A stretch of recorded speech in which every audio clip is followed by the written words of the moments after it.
Okay, I think that's our signal. So, Suswagatam. Welcome everybody. Hare Krishna. Namaste to you all. So, we are ready to enter into the mysteries of the world, the universe of Vedic astrology. You're all very, very much welcome. Here, there's some comments. Everybody's texting. Someone says we cannot hear anything. Are you able to hear now? Just let me know. We are more than happy to adjust accordingly. So yeah, please do give me the update. Thank you very much. All right, so without further ado, before we begin, I'd like to chant a mantra and invoke auspiciousness and blessings. Whenever we deal with Vedic wisdom, we need to request permission and blessings because it's always something beyond this world, right? The Vedas, they are passed down through the generations of saints, and this Vedic wisdom is at our door today due to the mercy of many, many saintly teachers and the Lord himself. So if you like, you can also chant with me or chant with me. Please say in England. I will chant some mantras and then we begin. So breathe in deeply.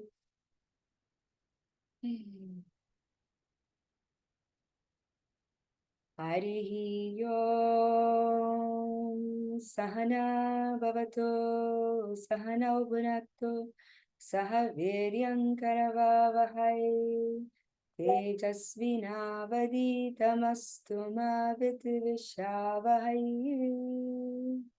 Om Shanti Shanti Shanti. Om Hare Krishna Krishna Krishna Hare Hare Hare Rama Rama Rama Hare Hare. Om Jnanatimidandasya Gyananjana Shalakaya Chakshurum Militam Jena Tasmai Shri Gurave Namaha.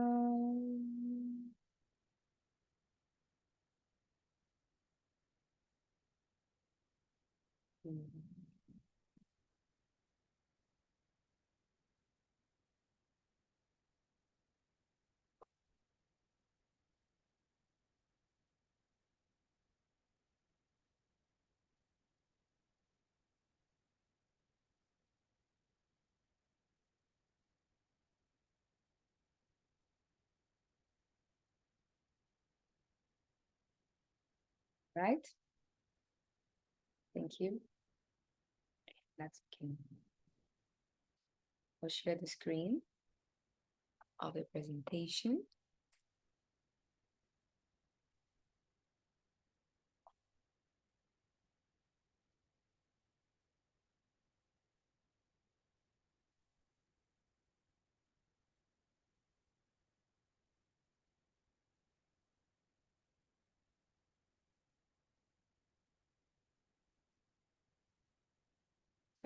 Here we are, Vedic Astrology Demystified for you.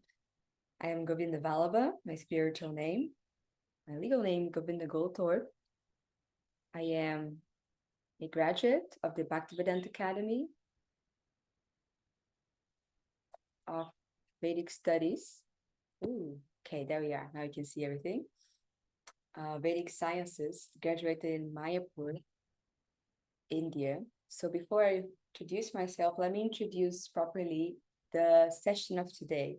I have added some bits and pieces from the advertisement. So we have actually going to cover a little more since we have a good amount of time. So first we're going to talk about the astronomy and astrology. What are the differences? What are the similarities? What are the correlations? You might be surprised with what we find out. Then we're going to look at astrology in its trail, how astrology has developed and influenced different civilizations and people up to this day. And I hope that's also going to be a happy surprise. Then we're going to look at the differences between Western or common astrology, or traditional astrology, how they call it, and Vedic astrology. Vedic astrology will be introduced in the simplest and most direct way possible. And we cannot speak about Vedic astrology without speaking about karma. So we're going to speak about karma and the unique features of Jyotish, which is the name of Vedic astrology.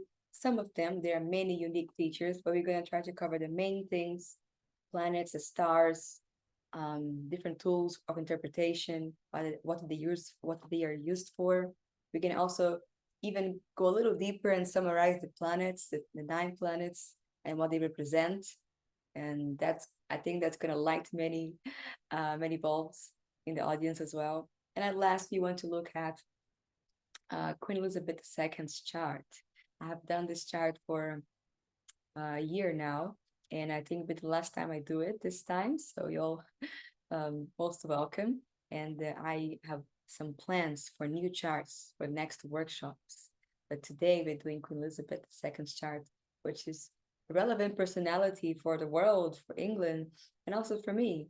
My first time in England, the year I arrived, it was the month of September 2022, just a few days before her demise. So she became very prominent in my mind and connect her to England very much personally.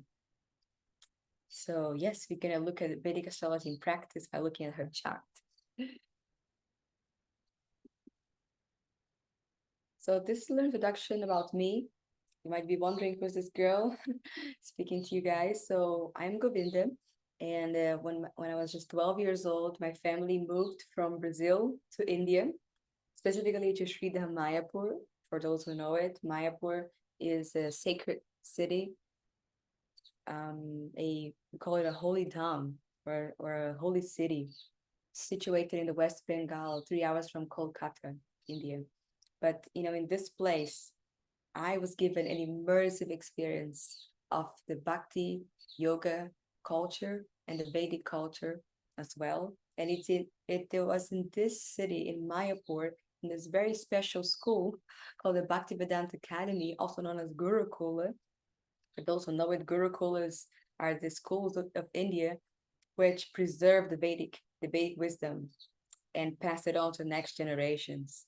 So in this Gurukula, at the age of 14, I was introduced to Vedic astrology. I'll get more into that in a bit. And there's where I have graduated my studies. I've been consulting professionally as a Vedic astrologer for almost 10 years now and carried out more than 1,000 astrological consultations. This is a snippet of Mayapur. You see what I'm talking about? Talk about the holy city, holy city. See this beautiful blue dome here. That is the TOVP, or the main temple, where the whole city is built around. And we have many other temples, and the river passing in the back, that is the holy Ganges River, Ganga Ma. So yes, this is a beautiful, beautiful city where many families from all over the world, including my family, decided to bring their children to give them an opportunity to dive into this world of Krishna, of yoga, of science, of expansion of the mind. I was very fortunate that my parents came here. My parents were already in touch with Bhakti Yoga and with philosophy. They lived in ashrams back in Brazil already for a lot of their youth. So when they got married and had their own kids, they thought, we need to do something to give them this experience that we got. And it was going to be hard in Brazil. Teenagers, young people, you want to do what we want to do what every other young person does. So then the best thing is to put us in the environment where young people are doing the right thing, are doing good things, right? So this was very, very lucky of me. And here is a zoom in into the school itself. That's the Gurukula, the Bhaktivedanta Academy in Mayapur. And you see it's like a place where it is built to revive this ancient, timeless culture. The children here, from the age of 5 to 18, they lived in these places where, the classrooms were made of bricks and straw huts. Everybody walked barefoot. And if you would only imagine, try to guess, what was the first class in the school at 6 a.m. for all the students from 5 to 18? What do you think the children were taught? Put in the chat. Let me see if they have any answers. Any creative participants among you? Gita class? Mangalarati? Astrology? Such nice shlokas, mantras. Yes, yes, exactly. So we had mantra class. We learned shlokas, which means verses from Vedic scriptures. So actually, it was Bhagavad Gita, but it wasn't a Bhagavad Gita class, so to say. It was Bhagavad Gita verses, but not just Bhagavad Gita, Ishopanishad verses, Brahma Samhita verses. Even the mantra I chanted in the beginning of this presentation is a mantra we chanted in school before every class. The mantra I chanted, Harihi Om Sahanam Bhavatu. It's a mantra where we invite auspiciousness and we pray that both teacher and student, that these two people that have come together, that they can both enlighten each other, that they can nourish each other, and that there may be no disagreements among them, between them. So that's the mantra of Harihi Om Sahana Bhavatu. But yes, when I arrived there, it was such a culture shock, but like a good one.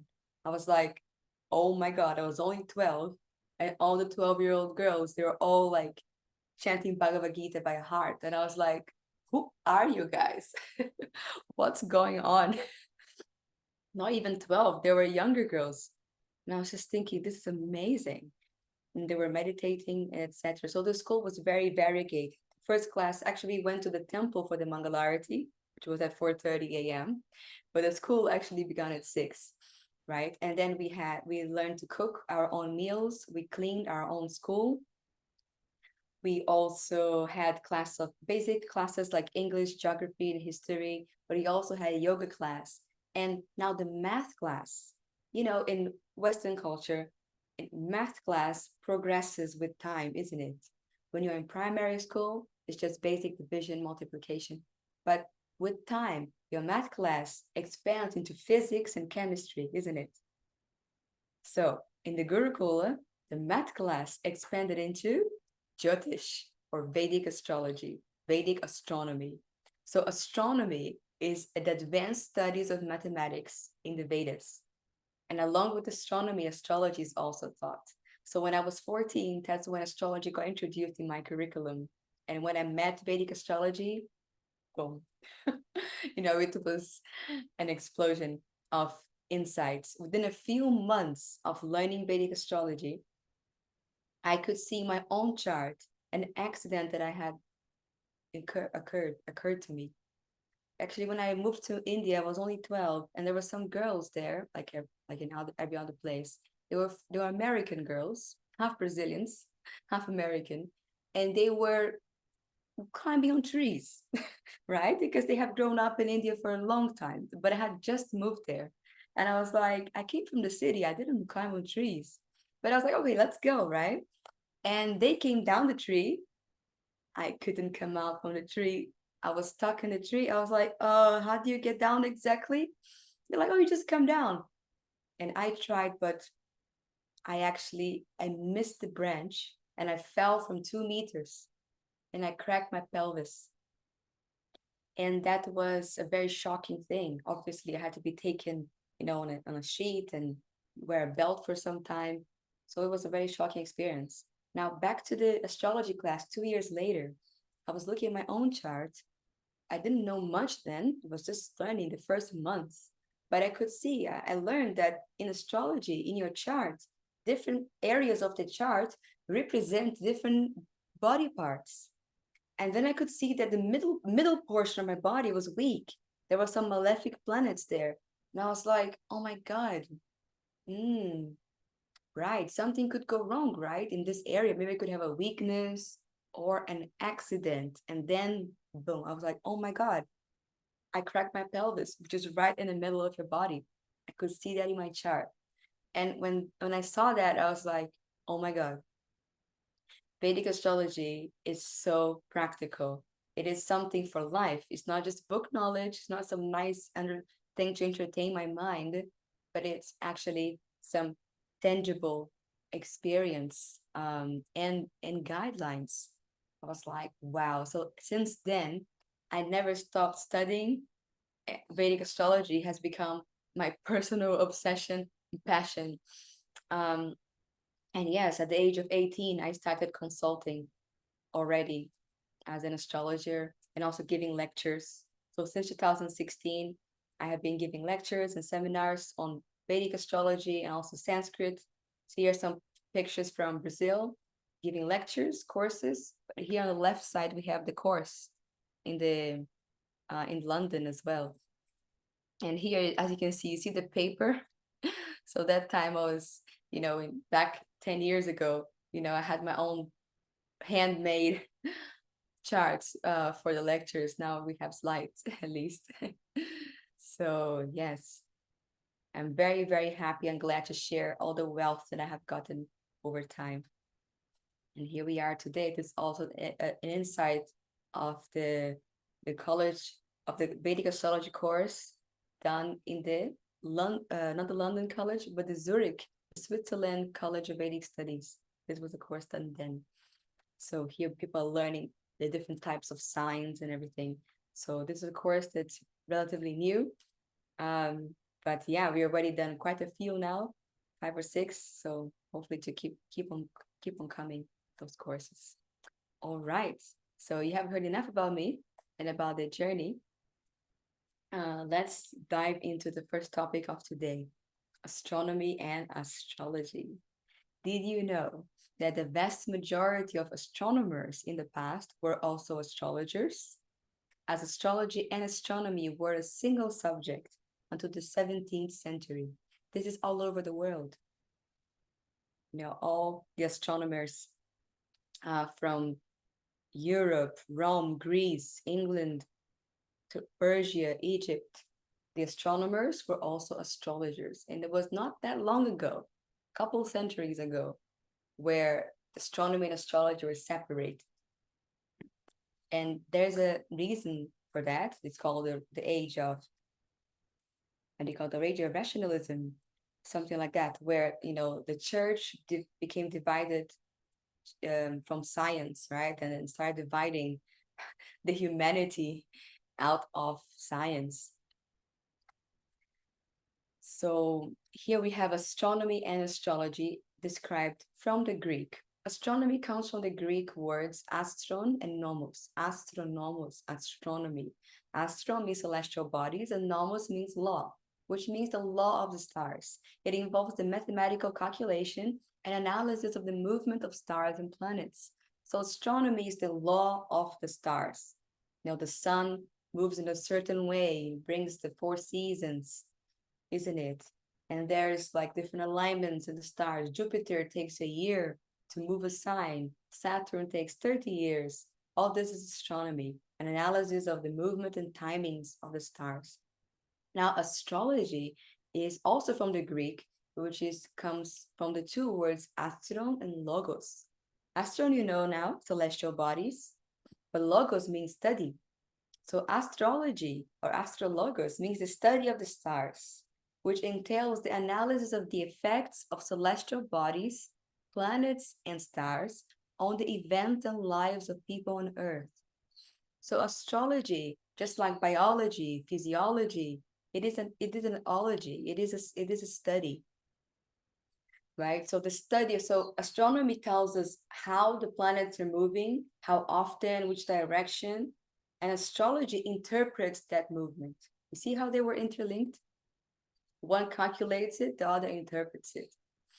Because these movements were not there by accident or for no reason, right? There are so many reasons for the astronomical movements in the sky. Here are some curious insights. As I was saying, it was all over the world. In most civilizations in India, Greece, Egypt, Mesopotamia, Rome, and Persia, among others, they all based their culture on complex systems of astronomy and astrology. The Roman astrologers, for example, were consulted to predict the outcome of wars and military campaigns. So astrologers were part of the court. They were advisors of the king.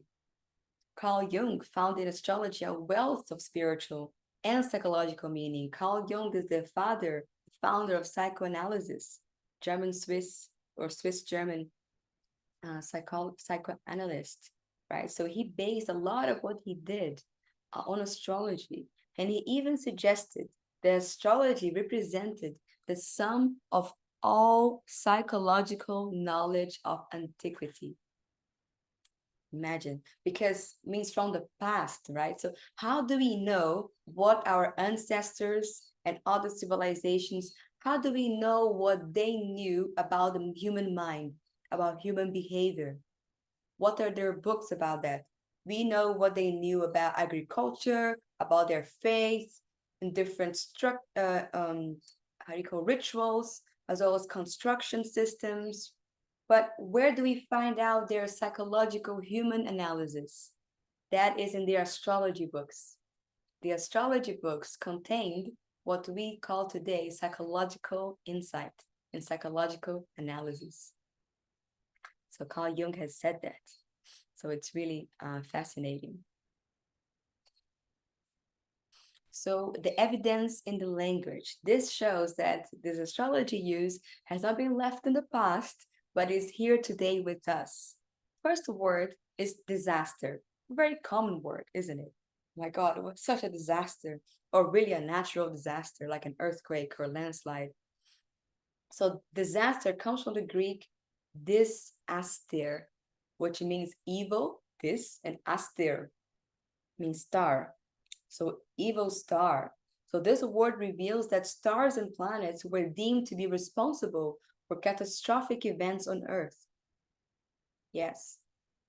Right. So it was a disaster, which means an inauspicious alignment influenced this catastrophe to take place. So, which means there was a correlation with the earthly events and the celestial movements. So they believe that. This word is still today in our dictionary, disaster. Now, next word is consideration. That's a really sneaky word, right? I think we used it at least once a week, right? Or once a month, I hope. We are using the word consideration, right? It comes from the Latin considus. Con means with, and sidus means star.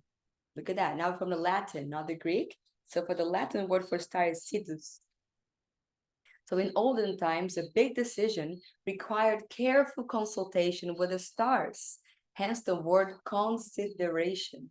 Have you considered? Have you taken the star alignment, your chart, the planetary movements? Have you considered their influence in your plans, desires, and projects? So I hope we all start to consider more after today's workshop. And the last word I want to share, there are many more words with these nuggets of insight. But the last word I want to share is the word lunatic, which also comes from the Latin word for the moon, which is luna. From luna, the word lunatic comes. So temporary bouts of insanity are said to be induced by changes in the cycle of the moon.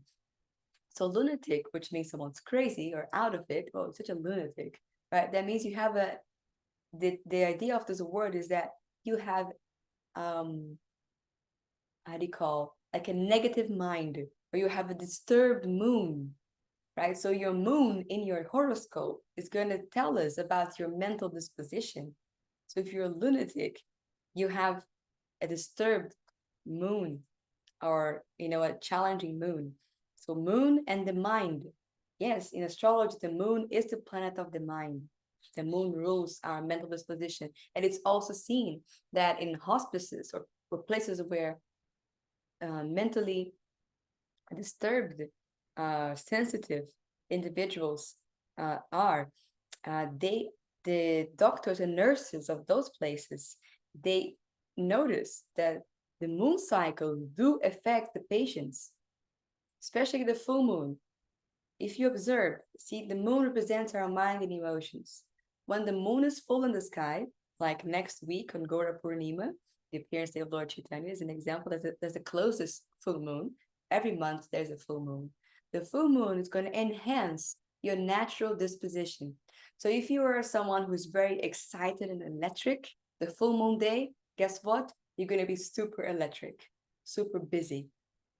If you are more of like a mellow and slow, calm individual, full moon, you're going to be full blown into that and much more peaceful. But if you're like a hot-tempered person, or more stressed, a full moon is going to make you even more stressed.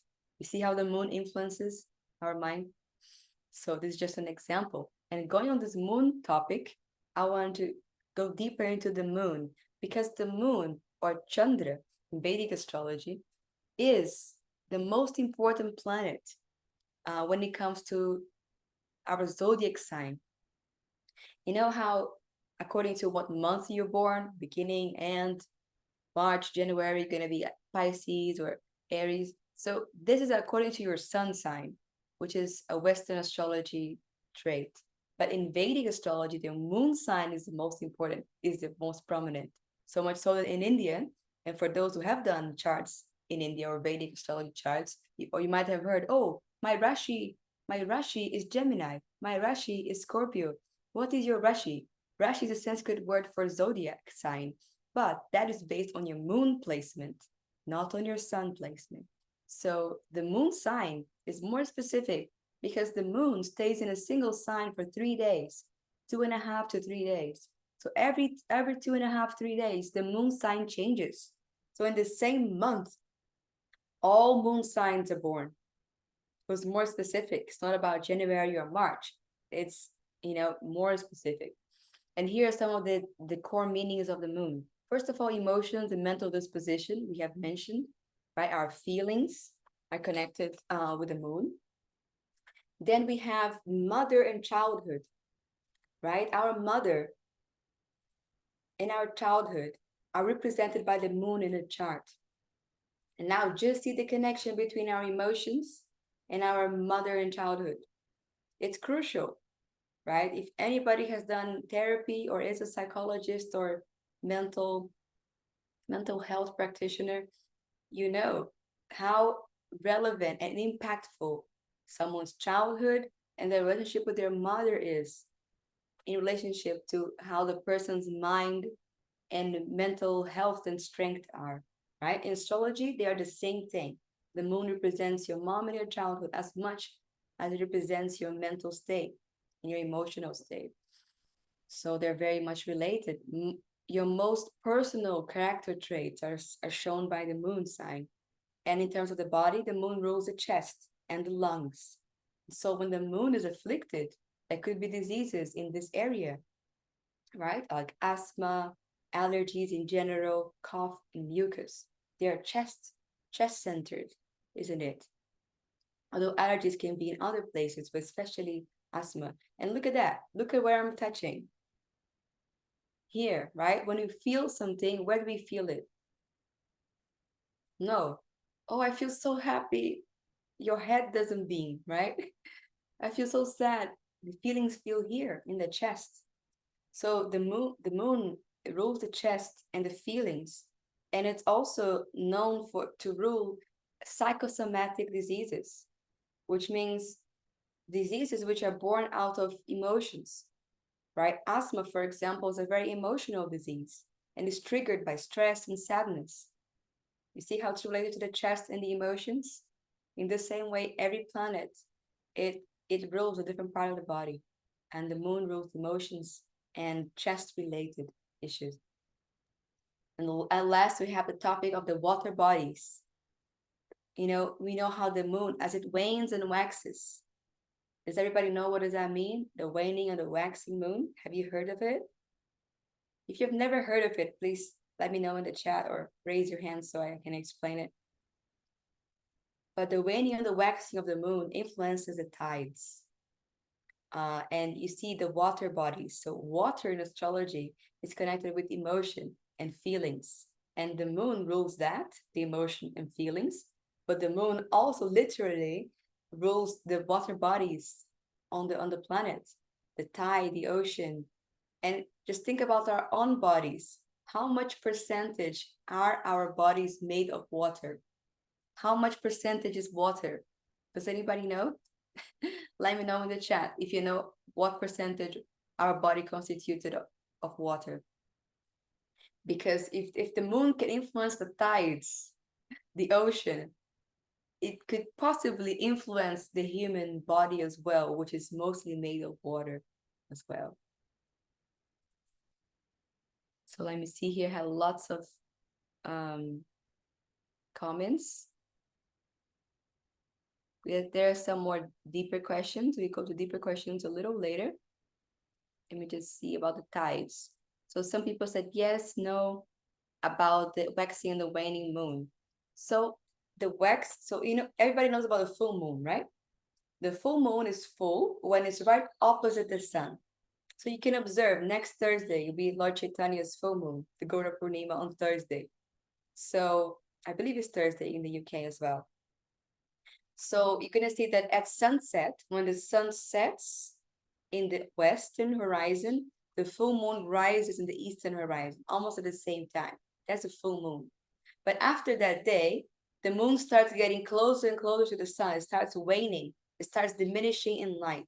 That's the waning moon. And goes all the way to new moon when we cannot see the moon at all in the sky. Right? That's the waning moon. And then the moon passes the sun and starts going towards the opposition of the sun and starts waxing or increasing in light. So this movement of moving away from the sun and towards the sun is the waxing and waning of the moon, which is increasing and decreasing in light. So I hope that explains that. In terms of the percentage of the body, I don't have the data, but everybody seems to be giving me data. So yeah, Rama Shrishta is saying nearly 70%. He sounds like he knows what he's saying. So yes, let's stick to that. But you know what I mean? It's a lot, right? 70 to 80%, it's a lot of water. So yeah, now I have seen, someone said 3/4 as well. Let's see if there's some connected question to this topic of the moon. Someone wrote here, Anisha Noviello.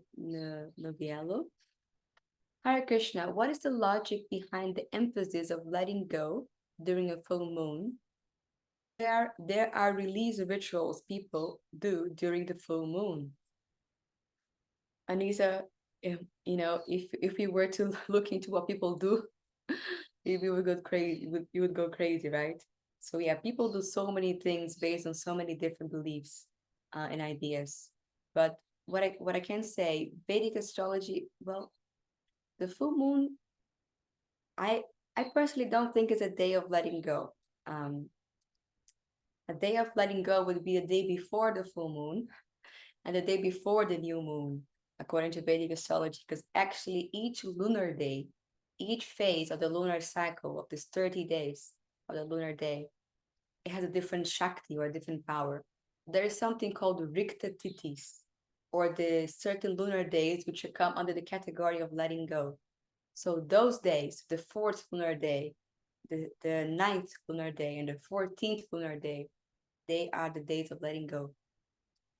If you want to know something about the full moon, what's something good to do in the full moon? The full moon is about completion, it's about satisfaction, it's about growth. So if you want something to reach completion, to go well, to succeed, the full moon is usually very favorable for most things. The Purnima, to be born a full moon, to maybe get married in a full moon, different things.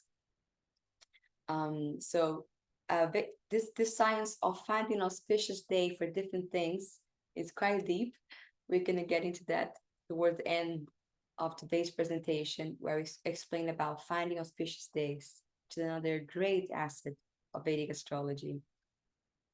But that was a good question. I guess if you were to go to a full moon ritual, I would suggest you to actually think of maybe completing a cycle. That's like the closest I would say in terms of letting go. It's about completion and satisfaction.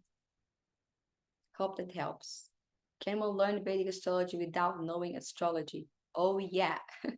So AK, yes, you can learn Vedic astrology without knowing astrology. Vedic astrology is sufficient on its own, and I'm one of the propounders of Vedic astrology from scratch. That's on my course, is a beginner's course. So if you'd like to learn more, be tuned in. We do it twice a year. So we're going to have a few batches in English this year, the Vedic astrology course, which you can start from zero without knowing astrology. So yes, someone said, thank you for clearing up. And it's another question. What's the specialty of the moon? I see you have lots of moon questions. I'm really happy about this. So I'm only going to be addressing questions related to the slide which I'm in. If you have a question which is about something else, we will leave that for the end of the presentation. But if you have a question about what we're talking about now, you can write it, and I hope that helps. But look, we have a lot to cover today. I have 60 slides or so. We're only in slide 12. So let's see if we can take a couple more, and then we move on to more juicy things about astrology. Rasarnava Gopal Das, welcome. What's the specialty of moon around Earth compared to other moons around other planets? So you see, we're talking about our life on Earth, isn't it? So when we talk about how planets, stars influence us, we need to see where we are in the universe. So it is not relevant to people on Earth how planets and stars influence other planets and stars, and how they and other moons, because they're from a different perspective. So we want to see how they affect us, their alignments. So the moon is very special. In the Vedas, the moon of the Earth is the main moon, is the demigod Chandra, right? Whereas the other moons, they don't seem to have that Shakti, so to say, or that same influence and position of the earthly moon. So even in the universal structure, our moon is very special. So I hope that helps. Is Ekadashi supposed to reduce the influence of the full moon? We don't need to reduce. The full moon is a good energy. You don't need to protect yourself from it. And Ekadashi, this word Ekadashi, is the name for the 11th lunar day. Remember how I said there are like 15 lunar days, total of 30, but 15? So the Ekadashi is Ekadasha, the 11th, right? Dasha means 10 and Eka is 1. So Ekadashi, Dwadashi, 12th day, Trayodashi, Chaturdashi, the 14th day. So you should do Ekadashi on the 11th day, and not on the full moon day, which is Purnima, a different day. Yeah, so like that. And is the moon, thank you, Minesh and Harshit, is the moon Chandra the same moon as we see in the sky at night? Yes, very much. That's the same moon we see in the sky at night. Is sun closer to Earth than the moon? Have we really landed on the moon? All right, we have some far-out questions. Well, I want to stick to Vedic astrology and like introducing to you the science. And yeah, I don't think I don't know, you can discuss this, of course you can, but I would like to keep to this subject, if you don't mind, about the sun closer to the moon or the Earth, sun or moon close to Earth. I think there are differences between the scientific conclusion and Vedic cosmology. Remember when I showed a picture of Mayapur, there was like a big blue dome? That temple in Mayapur is called TOVP, or the Temple of the Vedic Planetarium, which means that temple, apart from being a place of worship and singing and kirtan, meditation, it's also a place of planetarium, where we're going to show how according to the Vedas, especially according to the Srimad Bhagavatam, how the Vedic cosmology reveals the universal structure. That's going to be far out. And it's not as easy as you think. But about moon landing, well, we know Srila Prabhupada, the founder, Acharya of the Bhakti Yoga tradition, ISKCON, he said that we have not landed on the moon. And nowadays, there's lots of controversy about that as well. And so, yeah, even modern people are not believing that anymore. So let's see. Also, the planets, they are in different dimensions, yeah, not just the physical dimension, which we can go and touch. The Chandra Loka, the planet of the moon, it You cannot enter it with this body. You have to enter it with consciousness. So it's like a different level of understanding. Western and Vedic. Yeah, if you know Western astrology already, does it help with learning Vedic astrology? Yes, it can. It can. I've had some Western astrologers taking my course and also consulting them. It does help, although I always ask them to put what they know outside for a little bit to know better. So if you want to learn Vedic astrology, don't know any astrology else, just go straight to Vedic astrology. But if you already know Western astrology, then yes. All right. So let's continue. Now we can see here the days of the week. Look how interesting. Did you know that the days of the week are connected with the planets? So here we have the planets on the left, day of the moon, and here we have a few languages to help you compare and understand. So Monday, the day of the moon, as we know, Monday, in Latin is called Dies Lunae, in French, Lundi, in German, Montag, and Sanskrit, Somavasaraha. You see the connection? So Latin Luna, so Dies Lunae is day of the moon, Lundi, Montag. I mean, that's really obvious, isn't it? So the Monday is one of the most clear. The Sanskrit is also straightforward. The Sanskrit literally means planet and day of the week. So day of the moon, day of Mars, etc. And you see in Latin, Dies Martis, Dies Mercurili, and French, Mardi, Mercredi, Wednesday, day of Venus, Friday, in German, Freitag, which sounds like Friday, Freitag, and Shukravasara. You see, some days of the week are very closely related to the planet, like Monday and Lundi, etc., and Montag. But some days look different, like Thursday and Donnerstag are more similar than Jovis and Lovis, right? And same thing for Friday and Freitag, German and English, is very different than Veneris and Vendredi, but there's a meaning for that, and this is the explanation here. So most Latin-based languages connect each day of the week with one of the 7 planets: Sun, Moon, Mars, Mercury, Jupiter, Venus, and Saturn in this order: Sunday, Monday, Tuesday, Wednesday, Thursday, Friday, and Saturday, right? Saturn. Some Asiatic languages, for example, Hindi, Japanese, and Korean, they also connect days of the week with the planets.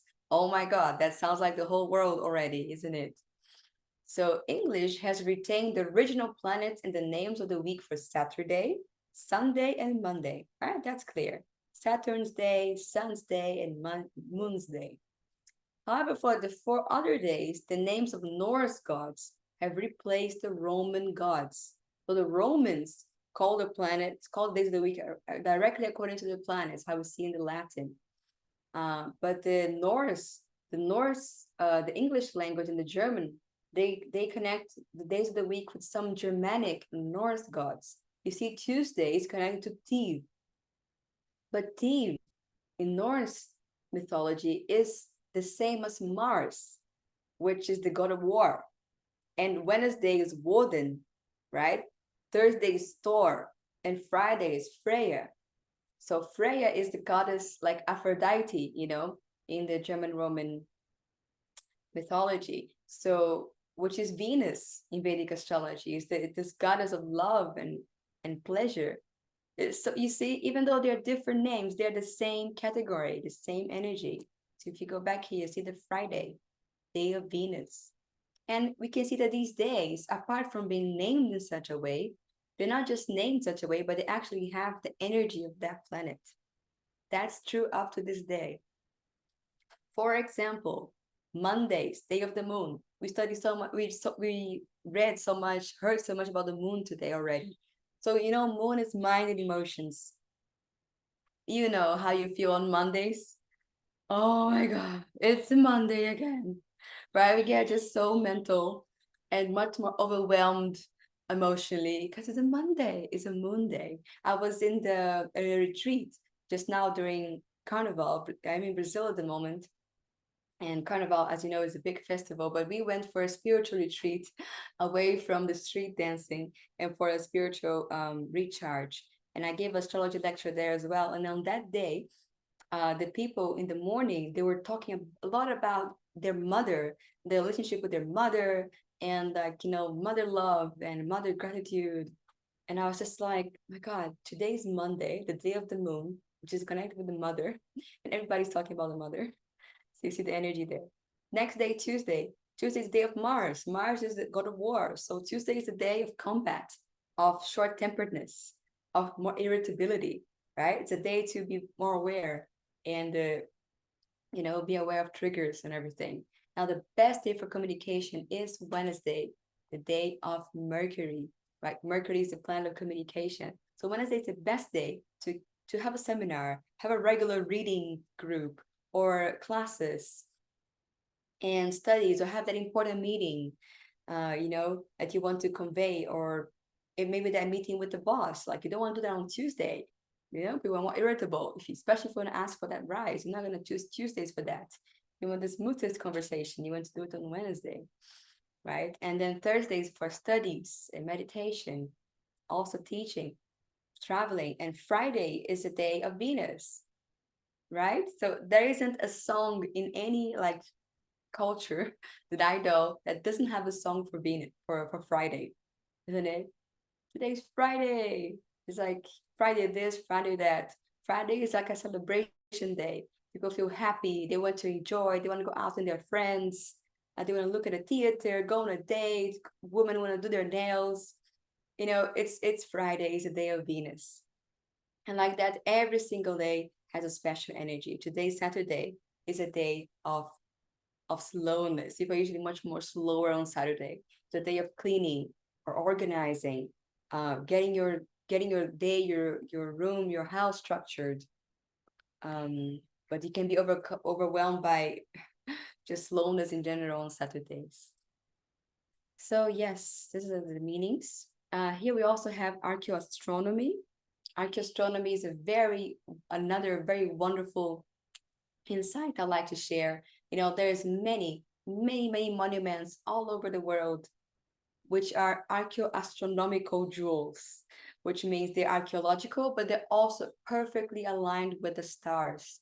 For example, the Stonehenge site in England. Who has ever been to the Stonehenge? If you've been, you can text. I'll go there. Hopefully this year I'll be there for the summer solstice.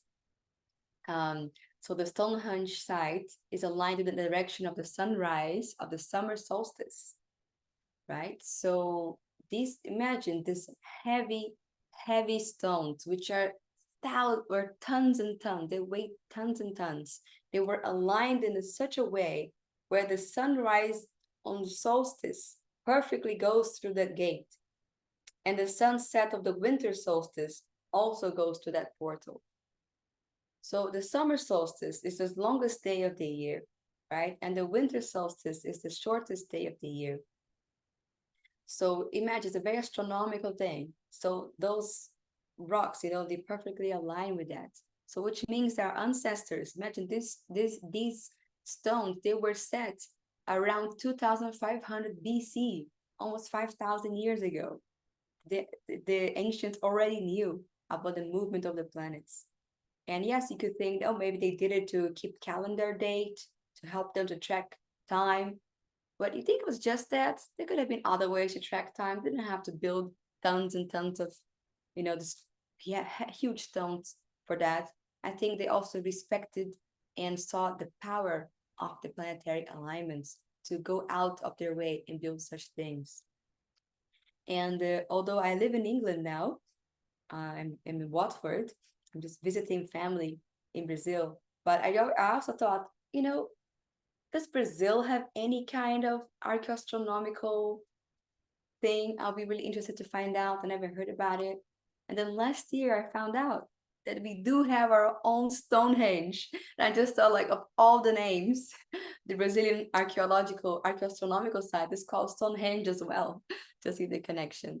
So the Brazilian Stonehenge, I know, looks very different, but here, just stay with me. In the mystic site of the Calcione, known as Amazonian Stonehenge, there are 127 stones which have been raised for more than 1,000 years and is discovered in 2006. So it discovered over 20 years ago. It's a relatively recent discovery that the Stonehenge is there. So they're huge, heavy stones.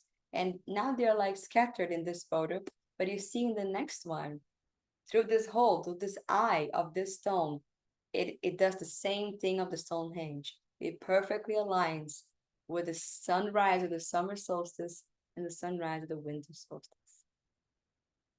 So very, very beautiful.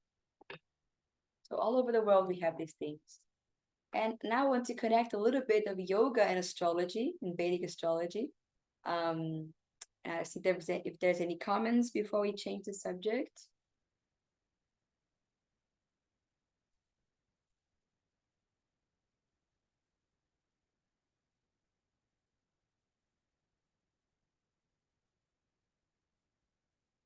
So Shubha, one Vedic astrologer I know said that it is not good to get married on a Saturday because it is a day of Saturn.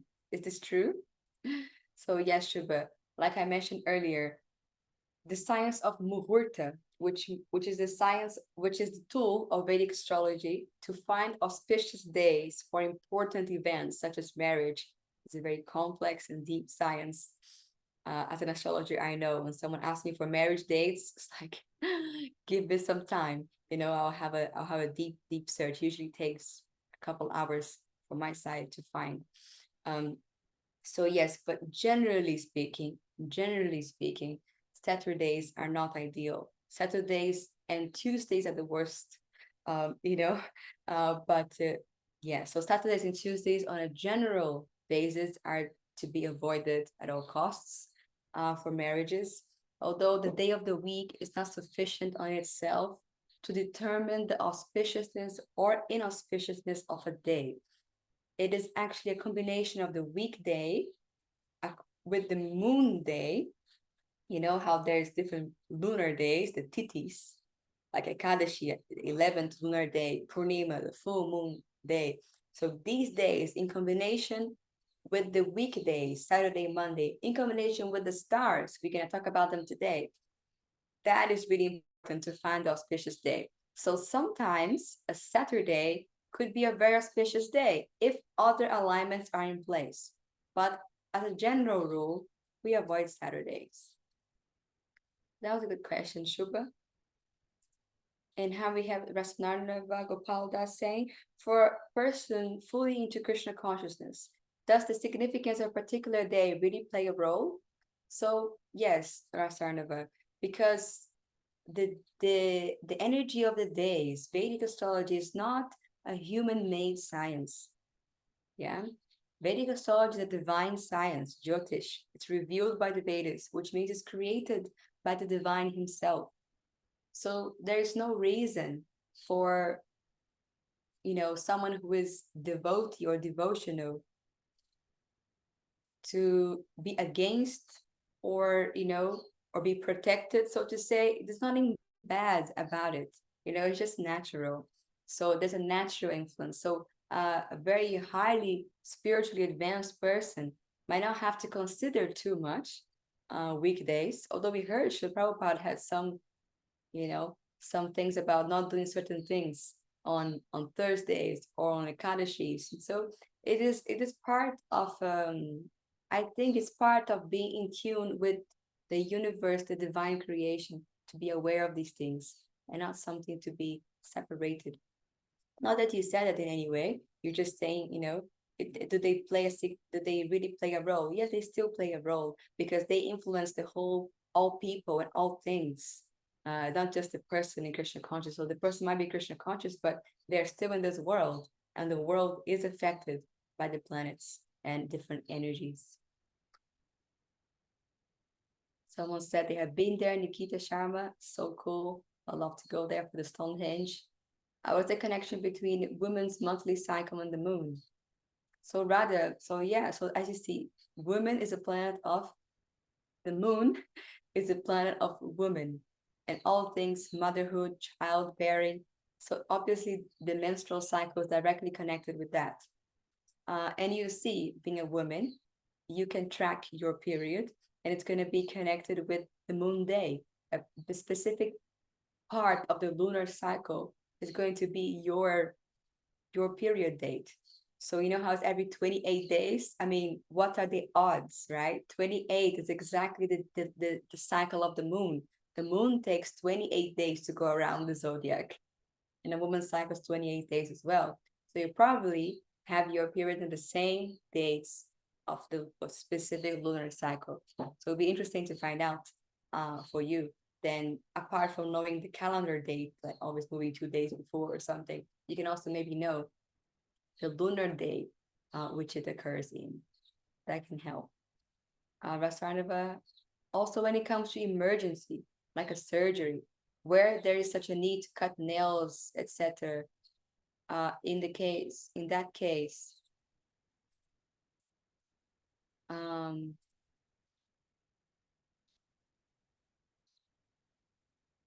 does the auspicious or inauspicious play a part? Of course.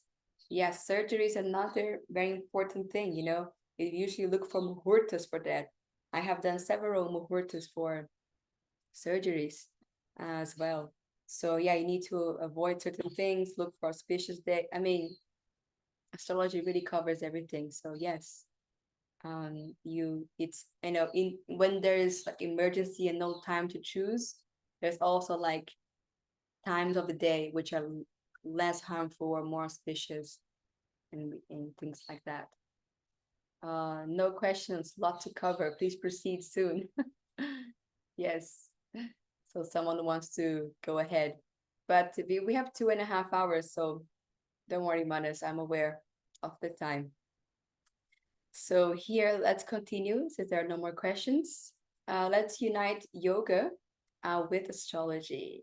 So for you to know, did you know what Hatha yoga means? Hatha yoga is the most common type of yoga, isn't it? So Hatha actually comes from the Sanskrit. There's two syllables, ha and ta. So ha corresponds to the sun and ta corresponds to the moon. So Hatha yoga means to align ourselves with our inner solar and lunar energies. So just look at that. Another insight where the planets are influencing our bodies and our life, even within the practice of yoga. So Hatha yoga is the most common yoga. So what does that mean? Solar and lunar energies within ourselves? Oh, wait a second. So that means that the sun and the moon are outside, visible in the sky, but their energies are also running through our own bodies and in our lives. So when you do yoga, different asanas are done to invite or channel different energies.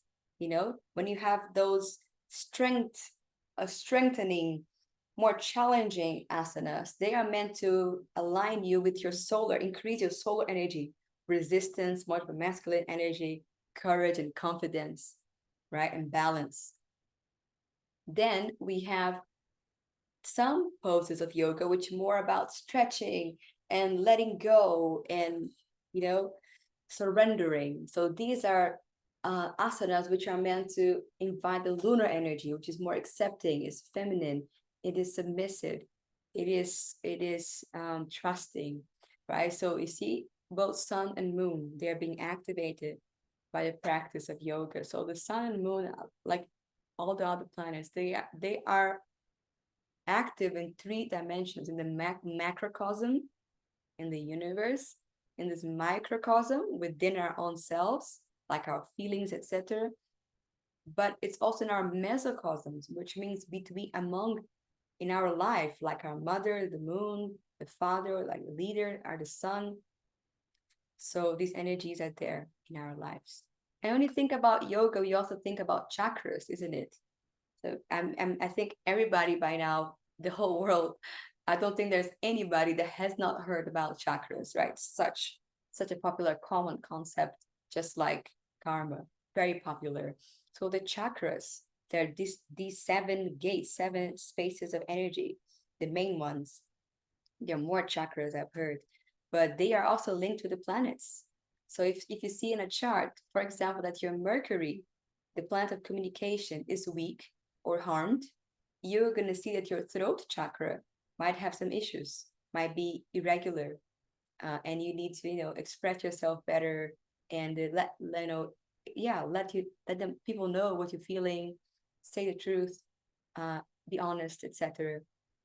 And like that, to every chakra is linked to one or more planets. Like the root chakra, for those who know something about chakras, the root chakra is connected with survival, isn't it? And security. And that chakra is connected with Saturn. Some people also say Mars. But when you talk about Saturn, Saturn astrology is a planet of survival, is a planet of security, but it's also a planet of fear. So you see, if the Saturn is healthy, the root chakra will be strong and the person will be structured, secure, organized, everything. And if the Saturn is weak, then we're going to have an imbalanced root chakra, which we're going to be unstable. You're going to be insecure, more fearful, or even depressed, etc. These are the effects of the Saturn imbalance, which directly affects the chakras. So another way to see how the planetary influences are directly in our body. So yes, that's the chakras for you. Now I think you are more than warmed up for diving into Vedic astrology itself, isn't it? We spoke so much about Vedic astrology in different angles and different insights. But now I want to go directly to the point and introduce to you the subject of today, Jyotish or Vedic astrology. And look at this design, isn't it such a cool design? Image. I don't know who did it, but great job. And when I think about Vedic astrology, I think about something like this guy, because we hear the Vedic astrology was passed down through sages, and they received the information from hearing from other sages who also received insights in their meditation. So you see this, he's just like there, dressed in this, sadhu, meditative, full of beads, kind of saintly attire, and all these universe around him and just writing everything down. Things are coming and doing. And in the past, astrologers used to do everything by hand. Calculations were done by hand. So you see how mathematics was needed to become an astrologer. If you didn't know mathematics and understand the movings of the planets, how would you trace out the chart and what to speak about interpreting it? So it was hands-on. Even when I began doing Vedic astrology, I used to draw and write people's reports and chart by hand as well. So yes, are we ready? Yes. So what is Vedic astrology, right? So Vedic astrology originally called Jyotish in Sanskrit. Sanskrit is the language of the Vedas, ancient scriptures of India. And Jyotish literally means the science of light. So Vedic astrology comes from the Vedas, the oldest spiritual scriptures of India, dating back to approximately 3000 BC, around 5000 years ago. That's when they were found to be written. Although it is believed that Vedic wisdom, along with Vedic astrology, were passed down through the generations much before that, through oral reception. They used to hear and remember and tell others. And later, it became written down around 5,000 years ago. According to Vedic astrology, the planetary alignments at the time of a person's birth are considered to be the karmas of the soul. In other words, good and bad reactions coming from actions done in previous lives. So karma is a central theme of Vedic astrology. So the planetary alignments, they are direct messengers of your karma. I remember doing someone's chart the other day and telling them, oh, you have Saturn, the fifth house.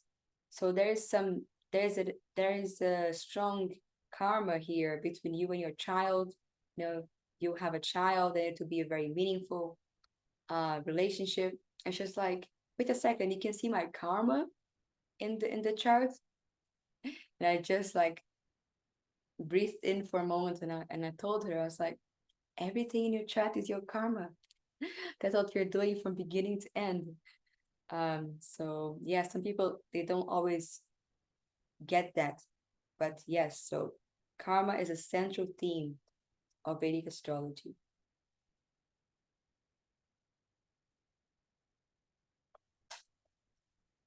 Good. So what is karma, right? So the basic idea of karma is that every action creates a reaction, isn't it? That's the basic meaning of karma. As you sow, you shall reap. Vedic astrology deals with prarabdha karma, which relates to the reactions or results which one is destined to experience in this present lifetime. Yeah. So as you sow, you shall reap. It's like you cannot plant potatoes and expect to collect tomatoes, right? What you plant, you harvest. So in the same way, karma is like that. Every action creates a reaction. And if karma could draw, it would draw a birth chart. We're gonna get to that in a moment. But yeah, so your astrology birth chart is basically karma, just like trying to tell you something through the chart by drawing the alignments. So there's a new take on karma for the skeptics and academics among you. I'm also that kind of person. I want to see proof and logic behind things. So this quote here is the fundamental principle of physics, which is called the conservation of energy. And it goes like this. Energy can neither be created nor destroyed. Rather, it can only be transformed or transferred from one form to another. So look at that. Energy can neither be created nor destroyed. It can only be transformed or transferred. So when you think about us, the soul, the particle of consciousness, right? We are always there and will always be there, right? We only transform and transfer from one form to another. What does that sound like? Sounds like reincarnation, doesn't it? The same person in different bodies. Never created nor destroyed. In the same way, the karmas, the actions that we do, they are also seeds. You know, we carry the seeds of our actions, good and bad actions performed in previous lives. So it's really important to understand that karma is also an energy. Like here it says, energy is neither created nor destroyed. Karma was created immemorial time ago. We don't even know when it started. But then this energy is there. For example, when you give someone a hug or a gift or a hot meal, isn't that an energy exchange there? Don't you feel good? Don't you feel nourished? And if someone despises you, does something against you, makes you trip, isn't that a bad energy? That energy is never destroyed, right? It can only be transformed or transferred. The transformation is good, right? So something bad can become good. It can become clear, right? So this karmas, they are passing like this. I hope this helps some of you which like to see things a more technical way. So yeah, if karma could speak, karma would say something like this. This is a karma quote. You are free to choose, but you are not free from the consequences of your choice. So you see, you're free to choose. There is free will in life, but there's no freedom from the consequences of choices. So this is a very powerful statement because it includes, it has these three major concepts within it, which is free will, free to choose, karma, consequences, and destiny. Not being free from consequences is destiny, isn't it? And this is exactly the essay I had to do to complete my Vedic astrology studies in Gurukul. My final exam essay title was Karma, Free Will, and Destiny. Describe each one of these and the interrelation among them. If you write that and you pass your your beginner stages of Vedic astrology. So it's very important to understand how these three are intertwined. Then we see here the purpose and vision of Vedic astrology. What's the purpose and vision after all? So Vedic astrology is a light of knowledge in the forest of karma, right? We don't know what our karma is. It's like being in a forest in the dark. What direction, what's ahead, what's behind me, what's under me, we don't know. And the Vedic astrology brings light. See, oh, that's what I'm surrounded by. That's what I'm stepping on. Life is a journey of spiritual growth and evolution. There are universal laws, supreme control, and at the same time, free will. Nothing is by chance, and each person has a unique journey. Vedic astrology therefore wakes people up to this reality of who they are, what they need, what they seek, and what they can offer to the world. So this is very, very special trait that it has. Hence, Vedic astrology was an essential part of guiding children when they were born. So parents, as soon as a child is born, even up to today in India, or in others, even outside of India, because so many people nowadays are aware of the Vedic wisdom. Myself, my parents did my chart when I was born to see how to guide them. What is this person? What does the soul need? What do they seek? What do they seek? What can they offer? And the Vedic astrologer was a Prabhupada disciple who did my chart when I was born. He told my parents that I would be an astrologer when I grow up. Isn't that wild? So yeah, these things are there in the charts. So now we can have a look of the differences between Western and Vedic astrology. So now I have introduced to you succinctly Vedic astrology, but you obviously have some conceptions of Western astrology. So let's just see some similarities and differences. Yeah, so similar yet so different, right? Western and Vedic astrology.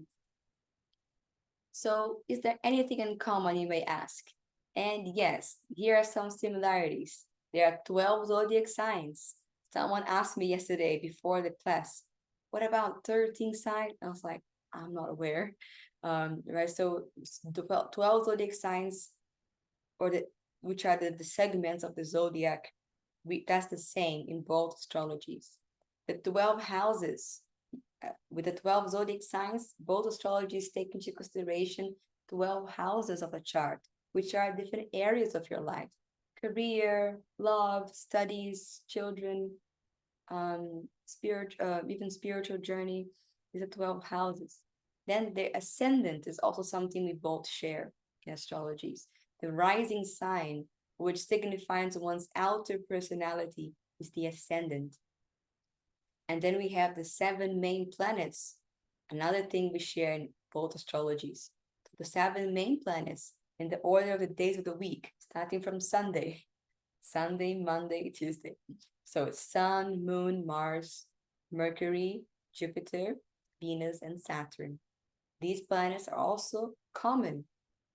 That's similar between both astrologies.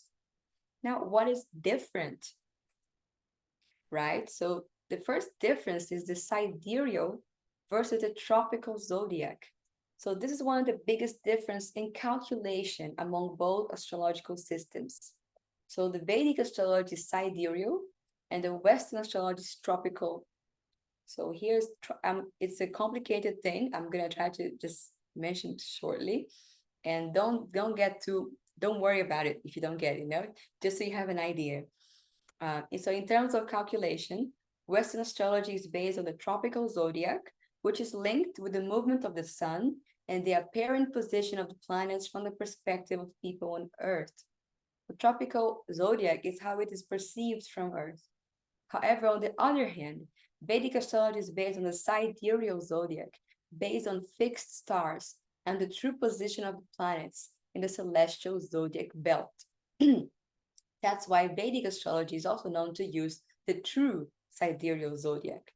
So Vedic astrology uses the true alignment, the alignment of the true, how do you say, the true position of the planet in the sky.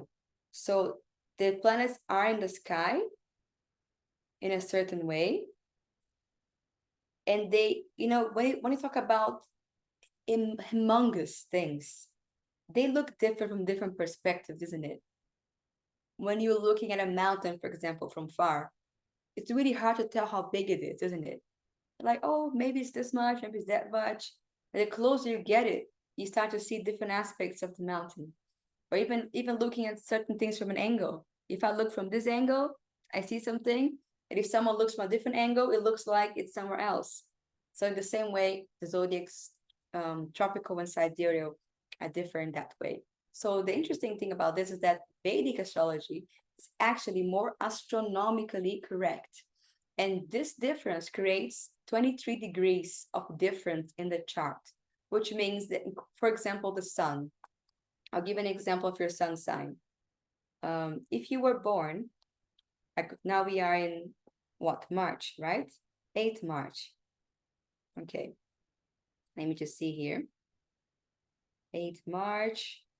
I'm going to see the sun sign connected.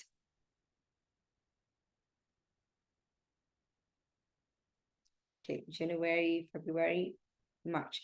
So in Vedic astrology, the sun is in Aquarius now. Aquarius. But in Western astrology, the sun is in Pisces already. See, that's creates a 23 degree difference. So the Aquarius, Vedic Aquarius sun sign dates are 13th February to 14th March. That's sun in Aquarius, the Vedic. And like that, all the other alignments will most probably change from the Vedic to the Western astrology. Here are some points summarized. Western astrology uses a tropical zodiac, which I just explained. It describes personality traits and focuses on likes and dislikes, and it has a circular horoscope. Now, Vedic astrology uses a sidereal zodiac. It describes personal traits as well as relatives, work, and health. So Vedic astrology likes to describe what kind of partner you're going to have, what kind of health issues you could have, how is your work karma. All these things are within the Vedic chart. And it focuses on predictions more. It's karma oriented, and it has a square horoscope. Of course, if there's any Western astrologists here, you can definitely let me know. We can add more things to Western astrology, but this is as far as I know. And of course, you might be wondering, what about Neptune, Pluto, and Uranus? I didn't put it here in the presentation, but I know many of you might have this question. So they are Neptune, Pluto, and Uranus, as far as I know, they are not included in the Vedic astrology set of planets, but they are in the Western astrology. Nowadays, there are many astrologers, Vedic astrologers, that also use Neptune, Pluto, and Uranus. As far as I'm concerned, I'm using the traditional planets. But yeah, maybe one day we introduce them, because Western astrology has its value as well. It is Greek and Hellenistic in origin. And yeah, they are both around for thousands of years. So they're both valuable to learn from.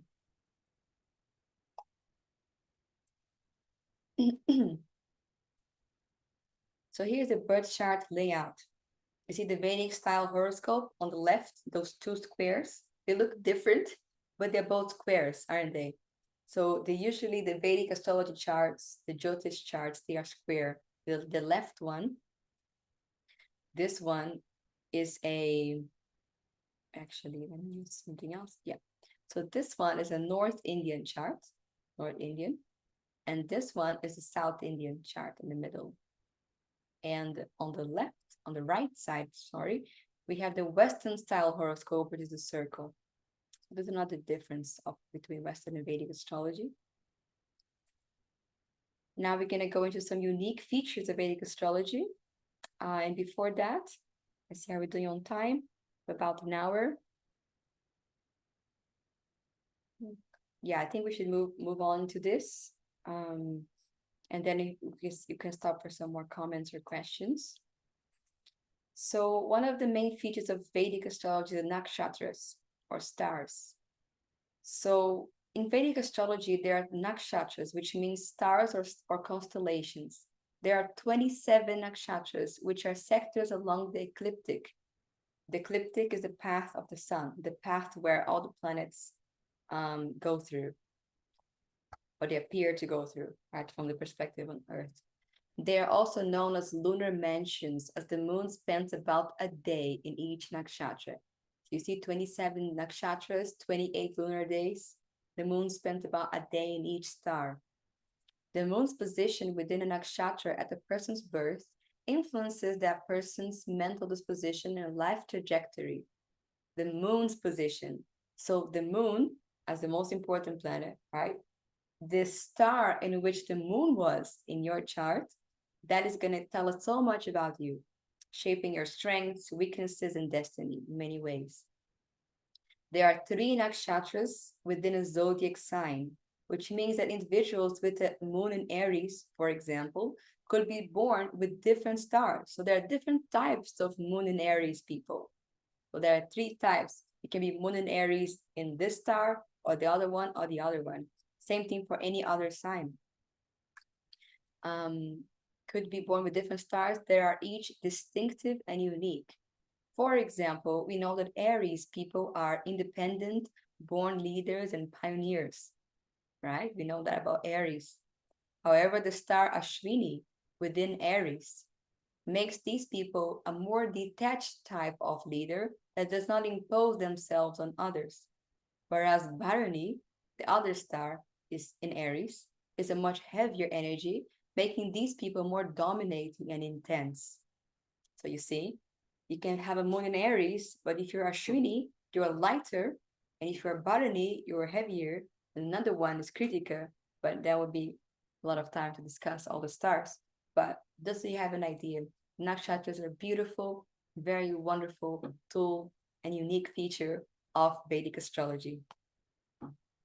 We also have the dashas, or the planetary periods. The nakshatras or constellations, we just heard about them. They are also used to make predictions and determine what planetary phase someone is going through. These phases or planetary periods are called dashas. The duration of period varies from 6 to 20 years long. So it depends on what planet. Some planets are 6 years long, some 7. Each planet has its specific duration. For example, the Jupiter period is 16 years long. The complete cycle of all planetary periods takes a total of 120 years. So nobody lives that long, right? Which means that you're not going to get all the planets in a lifetime. Some people are never going to have a Jupiter period in this life. That depends on what part of the cycle you were born. So although they follow the same order for everyone, each individual starts at a different place in the timeline, and that is determined by the nakshatras. For example, all those born with their moons in nakshatras ruled by Jupiter will be born during the Jupiter period. So each star is connected to a planet, and that is going to tell us what period you start. What's the point of the period? We can make predictions, right? These periods are used to make predictions. Although along with periods, there is also the use of planetary transits called gochara. So these are the tools which need to be carefully studied under guidance. So it's not like, oh my God, let's just have fun now and look what period we are. It requires study. So to make good predictions and to not be unnecessarily afraid also, like, oh my God, this is going to happen. So the tendency to jump to extremes, that's why I'm mentioning here, it's really a careful, delicate study to look at planetary periods and transits. Here's an example of how it looks. Every astrology software or website or app is going to have a different display, but it's just a display so you can see how it looks a little bit, the planetary periods or dashes. So you see here, just a moment.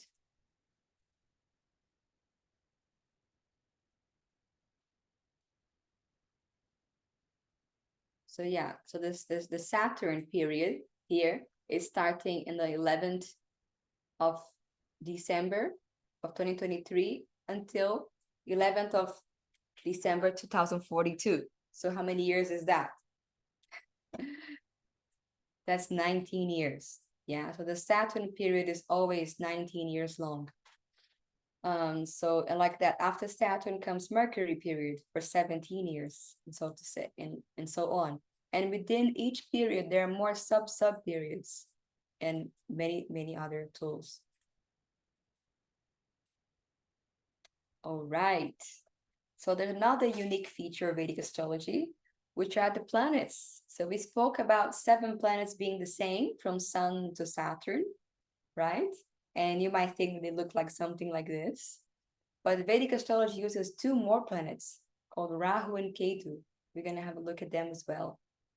But just look at these planets, when we look at the sky, we look at some, cosmic kind of documentary or even photos of the universe, we're going to see that the planets look something like this, isn't it? And yes, they do, but Vedic astrology sees them a little bit differently. We see them more like this, which are the Navagrahas, right? The 9 celestial bodies. So it's very common in India that there are temples or sections of temples where the 9 planetary deities are worshipped. So the planets, they are seen not just as floating globes, but as divinities or demigods with power, right? So you see each of these deities corresponds to one of the 9 planets. And understanding that planets have personality is a key concept for those who actually want to go deeper in Vedic astrology. Because even if you don't believe that they're actually people, at least in theory, you know them to be personalities. That's going to help so much with your understanding of astrology. For example, Mars. The planet Mars is depicted as a young man with a spear in his hand. So what do you get from that? Youth, energy, sportive ability, a combative nature, maybe a warrior-like character, masculine trait, isn't it? So when you look at this, now you know how Mars looks like and how he is as a person, at least in theory. Then you look in the chart and you look at Mars aspecting someone's, let's say in a woman's chart, Mars is sitting in the 7th house of marriage, for example, or aspecting the house of marriage. Well, they're going to attract a young-looking man. And maybe even if they're older, they might look much younger than their age. But if it's not about their look, maybe they are going to behave in a youthful, energetic way. They could also be short-tempered or combative. You see, we just get so much ideas now just because we have a better idea of the person Mars, and not just a ball of energy Mars. So I find it very helpful. And also, as you see the word in Sanskrit, Navagraha, right? So Navagraha, the word for planet, the planet is actually not a good translation for the word graha in Sanskrit. Because you might know, like, oh yeah, the sun is a star, according to science, right? And the moon is a satellite. Why are we calling them planets? It's because they are not planets, they are grahas. So graha in Sanskrit means that which grasps. That which grasps what? Karma. Right? When I think about graha, you think in English grasp is the closest connection I can make. So these celestial bodies are deemed to withhold karmic results and to deliver them. That's why they're the Navagrahas, the 9 celestial bodies, and not because they are planets per se, according to other types of criteria. So the Navagrahas are here. The 9 planets represent the various aspects of a person's life and karma. These 9 planet celestial bodies are famous for storing and bestowing karmic results. Sun, Moon, Mars, Mercury, Jupiter, Venus, Saturn, Rahu, and Ketu. And now comes this new extra planets of the unique feature, which are unique features of Vedic astrology. So the Rahu and Ketu, they are known as the nodes of the moon in the Western astrology. So Western astrology does take them into consideration. However, they are called the nodes of the moon. Rahu is the north node and Ketu is the south node. And here are the primary meanings of the planets. Rahu and Ketu, if I were to explain them in simple words, I would say that they are astronomical points. They are mathematical points in the sky. They don't have a physical form like Jupiter or Saturn. They are subtle. So, but they are very karmic energy as well. So here, let's start with the sun. In the chart, in the horoscope, the sun's position, the sun's situation, it's going to tell us about our self-esteem and confidence, as well as our father, our relationship with him, the character of the father. So you see, it's very interlinked. The father's relationship with the person, the father's presence or absence, and that person's self-esteem and confidence, directly related. The moon is a planet which rules emotions, right? A mental state, emotional capacity, and is connected with the mother. The connection with the mother, the relationship with the mother directly affects our emotions. And we can see both through the moon. Then Mars rules energy and brothers. I've been in Brazil for a couple of months now, and I especially consulting some older people. And I asked them, how many siblings do you have? And they say 10, 9. And I was just like, oh my God, so many siblings.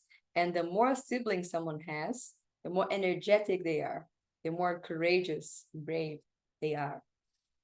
Mercury is a planet of communication, our communication skills, and also our ability to make friends and friendship. Then Jupiter is a planet of fortune, good fortune, opportunity, and also teachers. You see, teachers, they open up doors. Teachers, gurus, they open up opportunities and they bless us with fortune. So to gain wisdom from the right people makes fortune, create auspiciousness in life with the Jupiterian energy. Then we have the Venus. Venus is a planet of happiness, is a planet of the spouse, right? Most of it, it's common that people look for happiness in marriage, in relationships, in romantic relationships especially. So Venus is a planet of all relationships and is a planet of happiness, right? We derive happiness from connecting with other people. And the Saturn is a planet of suffering and a planet of profession. Look at that. Who doesn't sweat and work hard, and struggle to get the career going, to grow professionally? It is not an easy energy, right? Saturn energy. It's a lot of discipline and hard work. And then last, we have Rahu and Ketu, which are planets of exaggerations and obsessions. So everybody has them somewhere. So don't even say like, oh, I don't have anything. Well, your Rahu and Ketu will be somewhere. And then Rahu and Ketu alignment is going to show what area of life you're very much interested in. And you might have a lack of balance or, be a little bit on the other side of the scale, like extreme about. Apart from that, Rahu and Ketu indicate many more things, which we won't have time to cover today.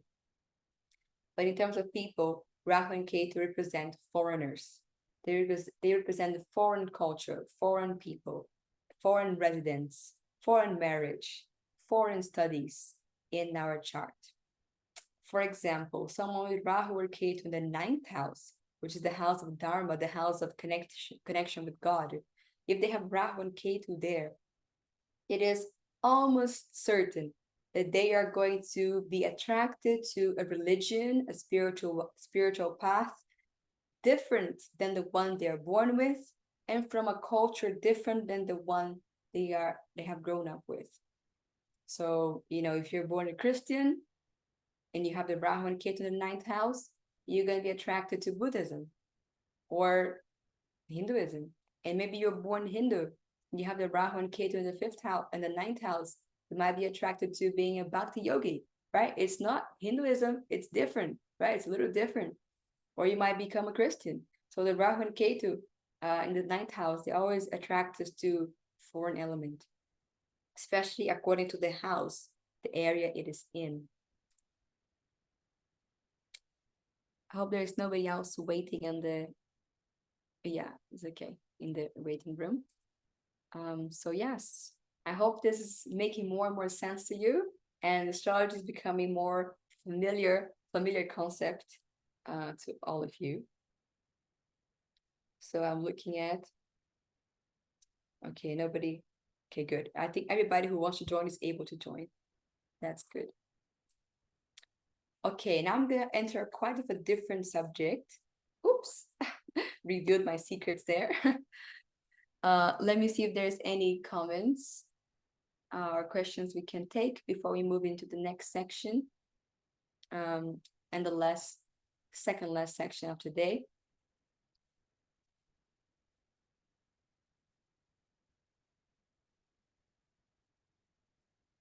So Rastarnava Gopal Das powerful statement. I don't remember now what it was. If you can text us what the statement you meant, I would appreciate. Is it like the karma statement? You're free to choose, but not free from the consequences of your choice. I think that's the statement you meant. So yeah, Minesh, the Uranus, Neptune, Pluto appear in Vedic astrology to translate to Rahu and Ketu. So I think I've already explained that. Yeah, Rahu and Ketu, they are different. Rahu and Ketu translate to the nodes, north and the south node. Uranus, Neptune, and Pluto, they do share some similarities with Rahu and Ketu, but they are not equal. Does Jyotish not focus on evolution of consciousness, soul? You mentioned it focuses on predictions. Yes. So Gita, when you saw you remember we had a slide about the purpose of Vedic astrology. Remember? So the purpose of Vedic astrology is here, right? It's about evolution of the soul. It's about growing. Life is a journey of spiritual growth and evolution. So this is the purpose of Vedic astrology. Yeah. So it does focus on that. But yeah, when you make the bullet points, it goes more about the technique of Vedic astrology. But yes, definitely focus on the spiritual journey.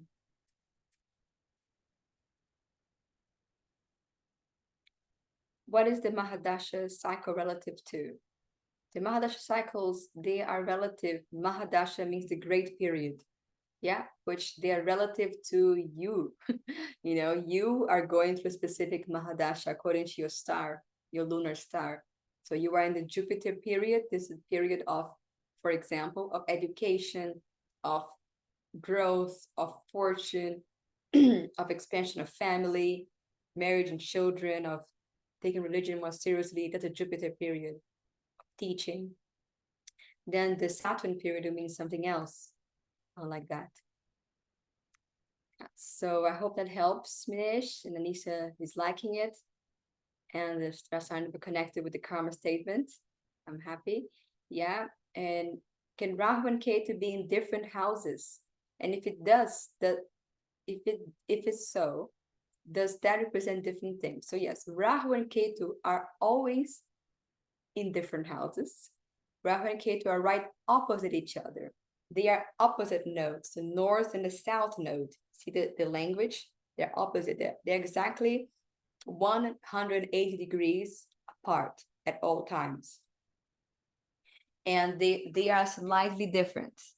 So yeah, Rahu has slightly different meanings than Ketu. Rahu is more obsession and more materialistic, whereas Ketu is more detachment and more spiritualistic. So yeah, that's one of the main differences of Rahu and Ketu, although there are many more.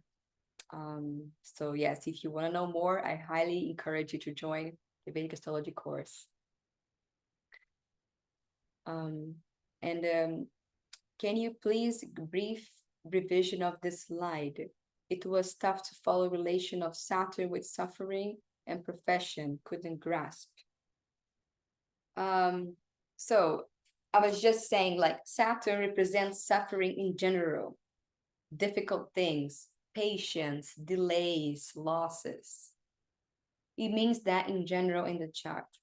However, Saturn also influences our profession, which has nothing to do with the suffering and loss, you know. It just means our professional karma. But I just made a correlation here because I was just saying that because profession and work is a Saturnian energy, it means it has Saturnian qualities, which means it is not easy. Saturn means sacrifice, means patience, means delays, means how do you call time load? How do you say? It's like a very long, you know. So the work requires all this Saturn, and you need to make peace with Saturn to grow professionally, basically. So embrace the Saturn quality, which means sometimes you're gonna have to struggle, sometimes you're gonna have to sacrifice. Otherwise, there's no gain, you know, no pain, no gain. It's a little bit of the Saturn motto, and that applies to professional growth. Of course, I'm not saying that in isolation. We need to look at the chart. You know, some people, of course, they have more of an enjoyable career path, and it's totally possible. But even if you enjoy what you do, even if you love what you do, it's still going to require all these Saturn traits, which are patience, sacrifice, and hard work. So I hope that helps. Some people plan the birth date and time in India and go for cesarean accordingly. Does it mean one can choose the good time? It is not like a kind of bypassing the natural laws. So, Rasarna, there is no such thing as bypassing the natural laws. There isn't such thing. So even if someone schedules it, that is already predestined on its own. You know, okay, I'm gonna schedule for this day, so in that time, and maybe the person knows astrology and they can actually do it. So probably the child was meant to be born at that day and time. It would have been born naturally at that day and time, or it would have been born planned in that day and time. The day and time of the child's birth is already predestined. Doesn't matter which method was taken for the child to be born. And if, for example, if it's meant to be another time and you schedule a cesarean, there could be delays, there could be who knows, you know? So the exact minute and everything, it will be according to the child's karma. Even cesarean, we can see in the chart. We can see in the chart if someone in the horoscope, I can tell, oh, your birth was quick. You were born relatively quickly. Or, oh, your mother have stayed a long time in the hospital to give you birth. We can see that in the chart as well, according to the moon. Waxing moons, full moons, quick births, 2-3 hours. Waning moons, new moons, long births. So there is that. So if you know, if you're pregnant or someone you know, if you see the scheduled date of the birth of the baby, if it's around the full moon or waxing moon, you know it's going to be quicker. If it's around waning moon, you know it's going to be a longer birth. Now, Hare Krishna, thank you for super presentation. Thank you. How does karma affect us? How does karma affect us even after we are initiated and told chanting decreases our good and bad reactions? Can astrology help them? That was from Nalini Devidasi. Thank you, Nalini. Let's look into that in a minute. Raganakiri, can astrology help with reducing suffering caused by physical and mental illness? Wow, we have some deep questions here. And then Gita, how to use Jyotish for evolution of the consciousness, please. More, Krishna Patel, what the difference, significance of the degree of the planet? Guys, you really came here to demystify astrology, didn't you? I see you want to leave like all cleared out. I must tell you that you need to be patient. Astrology is also a science ruled by Saturn, which means you need to dedicate time, you need to read books, listen to videos, do courses, you know, and everything will become clear in time. But let me see what I can do. 8:17. Oh, for me, right? For you guys, it's 12:17. Or no, is it 11:17? I believe. Yeah, 3 hours. Which book to read? Yeah, many things. All right. So you have many questions. So give me a moment. Let me go to the next section, which I want to cover, and then we go back to those questions. Okay. Okay, so let's talk about the chariot of the body. And I hope this can help more with your questions. You might actually answer some of your questions in the next session. The person in essence is the soul, right? And the soul occupies the body. And the body is represented by the chariot. So in this painting, which is taken from the Bhagavad Gita as it is, the Bhagavad Gita is like the mother book of Vedic philosophy. It has all the descriptions of karmas, all types of yoga. I describe in the Bhagavad Gita, the science of the mind and everything. So in this painting, you see that the soul is here, right? Not looking so happy in the chariot. The chariot is the body, which is driven by 5 horses, which are compared to the 5 senses, you see? Sight, smell, hearing, touch, and taste. So our senses, they drive, they're pulling us in different directions. We're gonna see something, we're gonna eat something, we're gonna hear something, we're gonna feel something. And the reins of the horses are compared to the mind, right? The mind is directly connected with the senses, but the driver is the intelligence, right? The driver is intelligence. So the more you feed your intelligence, the more you learn, the more you expand your consciousness, the more you do courses like this, London College of Vedic Studies, you're gonna have you can do better choices and direct your life, direct your chariot, protect your soul in many better ways. So, but now you might be wondering, okay, so I am the soul and my body is a vehicle. But you need to understand what vehicle do you have in order to know how to drive it, right? So if you don't know what vehicle you have, if I don't know what glasses are for, how am I going to use them?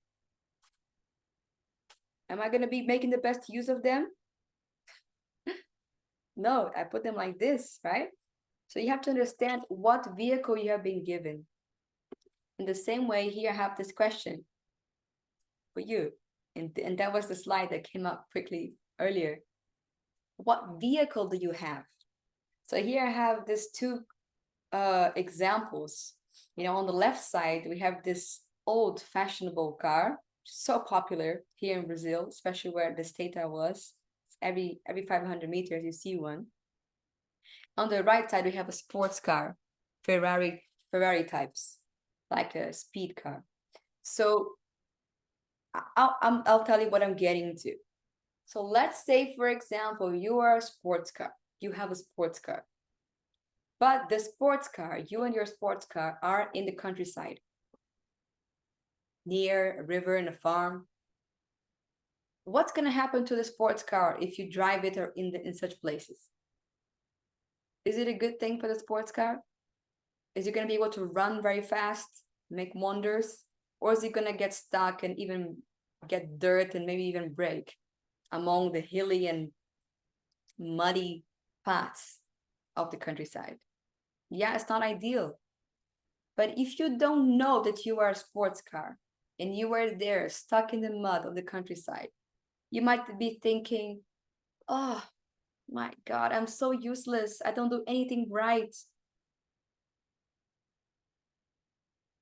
You get where I'm going? Now you put the same sports car on a highway like this. It will run like anything. There'll be no issues. It was made for that.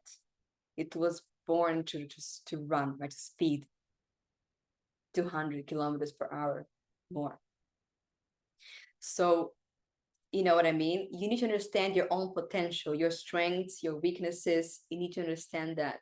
The better you understand that, the better you understand your vehicle, the better you're going to be in life.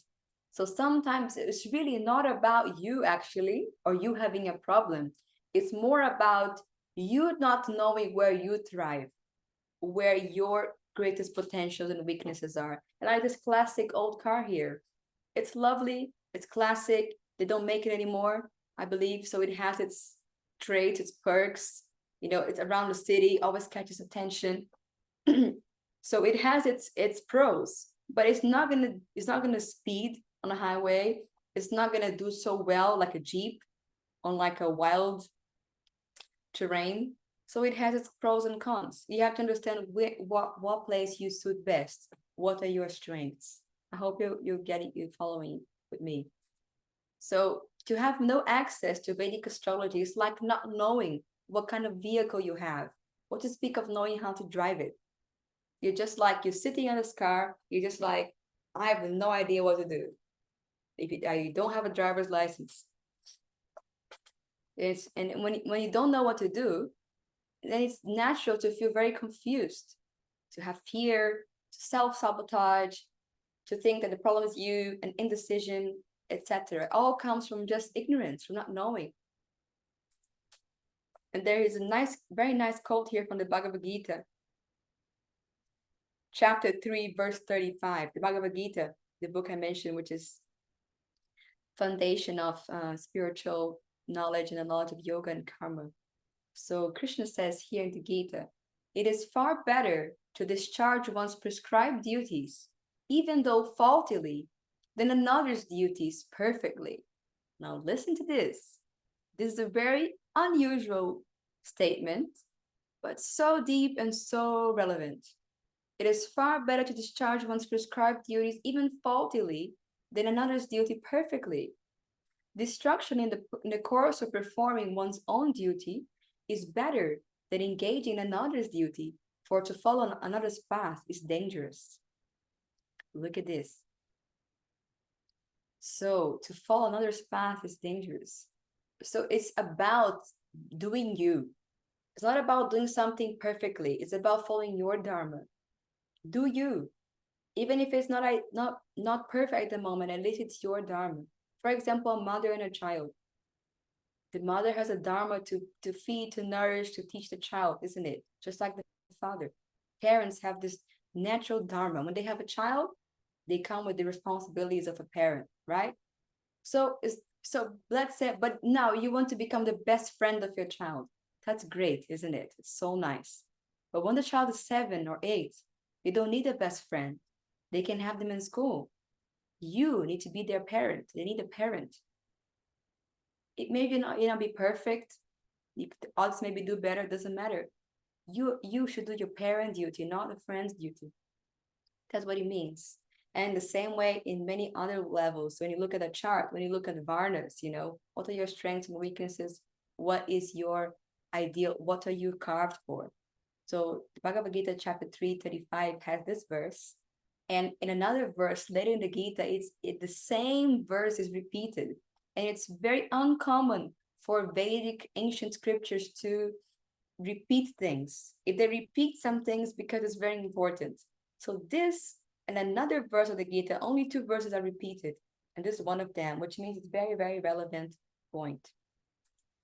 And once you know what vehicle you have, what your duties are, then you are like a very confident driver, right? You got your driver's license, you have clarity, you have your Google Maps on, you have courage, self-esteem, confidence, everything coming from just like understanding where you are and what vehicle do you have.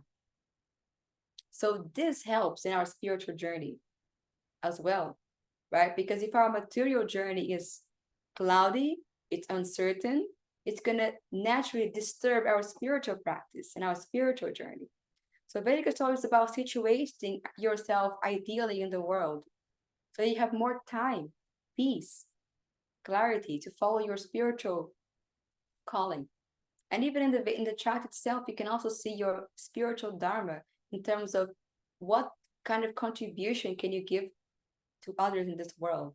And when you do your dharma, Like Krishna says, you never incur sin. You're protected. When you protect Dharma, Dharma protects you.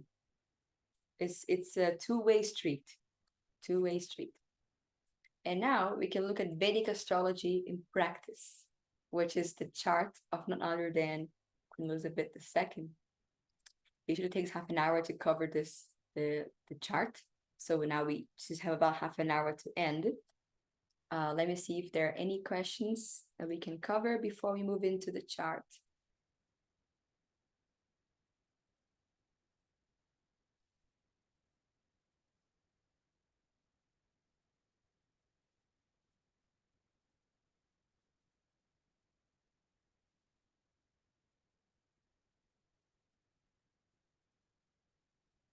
Okay, so in relationship to the more recent questions, which is about the car example, I'll go back to the other ones. What is your view on the law of attraction manifestation in relation to astrology? So the law of attraction in relation to astrology, it means it is actually not it is a philosophical concept, right? That consciousness creates reality. Your chart, your karma, is a manifestation of your consciousness, of your obsessions, your thoughts, your desires, your dreams, your fears. They are shown in the chart. Yeah. And it has led you to certain decisions and results. So in terms of law of manifestation, etc., it's a very powerful tool in the sense that you are allowing yourself to think different, or perhaps to embrace certain desires or needs. And that's a powerful thing, because consciousness creates reality. Yes. So the chart talks about destined karma, but also tendencies and free will. So some things are changeable, some things are malleable. So by gaining knowledge or changing your perspective, or or focusing on certain things, you can redirect, mold your destiny in the things which can be molded. Yeah, some things are already coming. It's like an arrow that you release. When you release an arrow, it's in the air, it's gone, right? Nothing can stop it. So there are some karmas which are on the way, like an arrow. No matter what manifestation you do, it will come, right? Some things are like that. Some things are not like that. Some things are tendencies. So the astrologer, when you do an astrological consultation, you're going to be told those things. So I hope that helps. Now, how we find out which vehicle we are in, you do an astrological consultation. It isn't always clear. So according to Vedic astrology, Pragna, we look at your chart, and your chart is a revelation of your chariot. What ascendant do you have? What moon do you have? What are your strengths and weaknesses? So the Vedic astrology shows you what vehicle do you have. Look, you have the capacity for this, and you're going to thrive in that environment. That's how you find out your vehicle, your Varna as well. Kshatriya, Brahmana, Shudra, like that. For example, I have quite a few clients from Brasilia, which is the capital of Brazil. They work for the government usually. So they have very secure government jobs, and they're there for 10, 15 years. And then after 10, 15 years, they usually come to me for a consultation, and they are like, I'm so unhappy and unfulfilled. Can you please help me? Some of them are fulfilled, some of them are not, because they know that's not their potential. That's not what they came to do. They chose reputation and security rather than their dharma, their path in life, right? So when you do their chart, I help them understand, okay, yes, you were attracted to this environment because of this and this and that. You have done it already, but you actually molded for this. And I have been guilty of taking people away from such fairly secure jobs into whatever path they need to take. I have clients who are like car sellers becoming life coaches and things like that. It's about embracing your dharma. And when you embrace your dharma, you'll be protected. There will be finance, there will be luck, there will be happiness. So there is no fear if you have the right direction. to embrace it. So I hope it helps, Pragna, this meaning, this explanation. And Nikita, how to be aware of who we are. It's difficult sometimes. Exactly. There are many ways to get to know ourselves. There's therapy, right? You can use of psychology, you do meditation, you actually get to know more of your spiritual identity by actually studying philosophy. Like the Bhagavad Gita helps understand our deeper identity beyond this world, beyond astrology, our spiritual soul. What does the soul need? So we need to understand ourselves in many levels to become happy in this world, right? And one of them, main ones, is spiritual, like the foundation. Then we have our what we're dealing with, what kind of mind we have.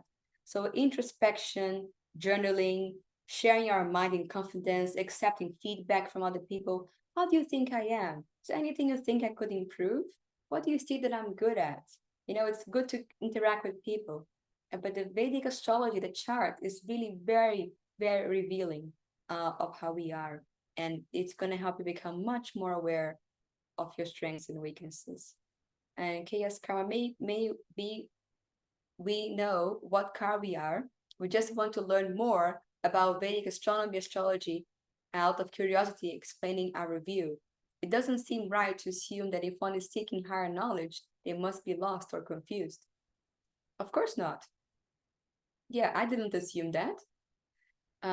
So yes, there are so many reasons to learn to look for higher knowledge. I was just saying that most people don't know where they are. And I speak that from experience. Otherwise, I wouldn't have so many clients. Yeah. But some people, of course, they are more aware of who they are. They also come to me and they have different purposes for the Vedic chart. They want to refine their relationship with their parents, or they want to understand their spouse, or they want to make a better strategic professional decision. There are so many other meanings of or uses of Vedic astrology, as well as just more spiritual understanding. Oh, why am I like this, like that? Which part of the chart reveals a person's dharma? So I had the same question for quite some time. It is a combination of factors, but there is a planet called the Atma Karaka, which is the soul's journey indicator. But the Atma Karaka is nowhere in the chart. It is in the chart. It is this planet which has the highest degree in the chart. That's the Atma Karaka. And that's the planet which shows the soul's journey in this life, what are the deepest desires and challenges. And apart from that, in terms of houses, the 9th house is the house of Dharma. So that would be the house of Dharma.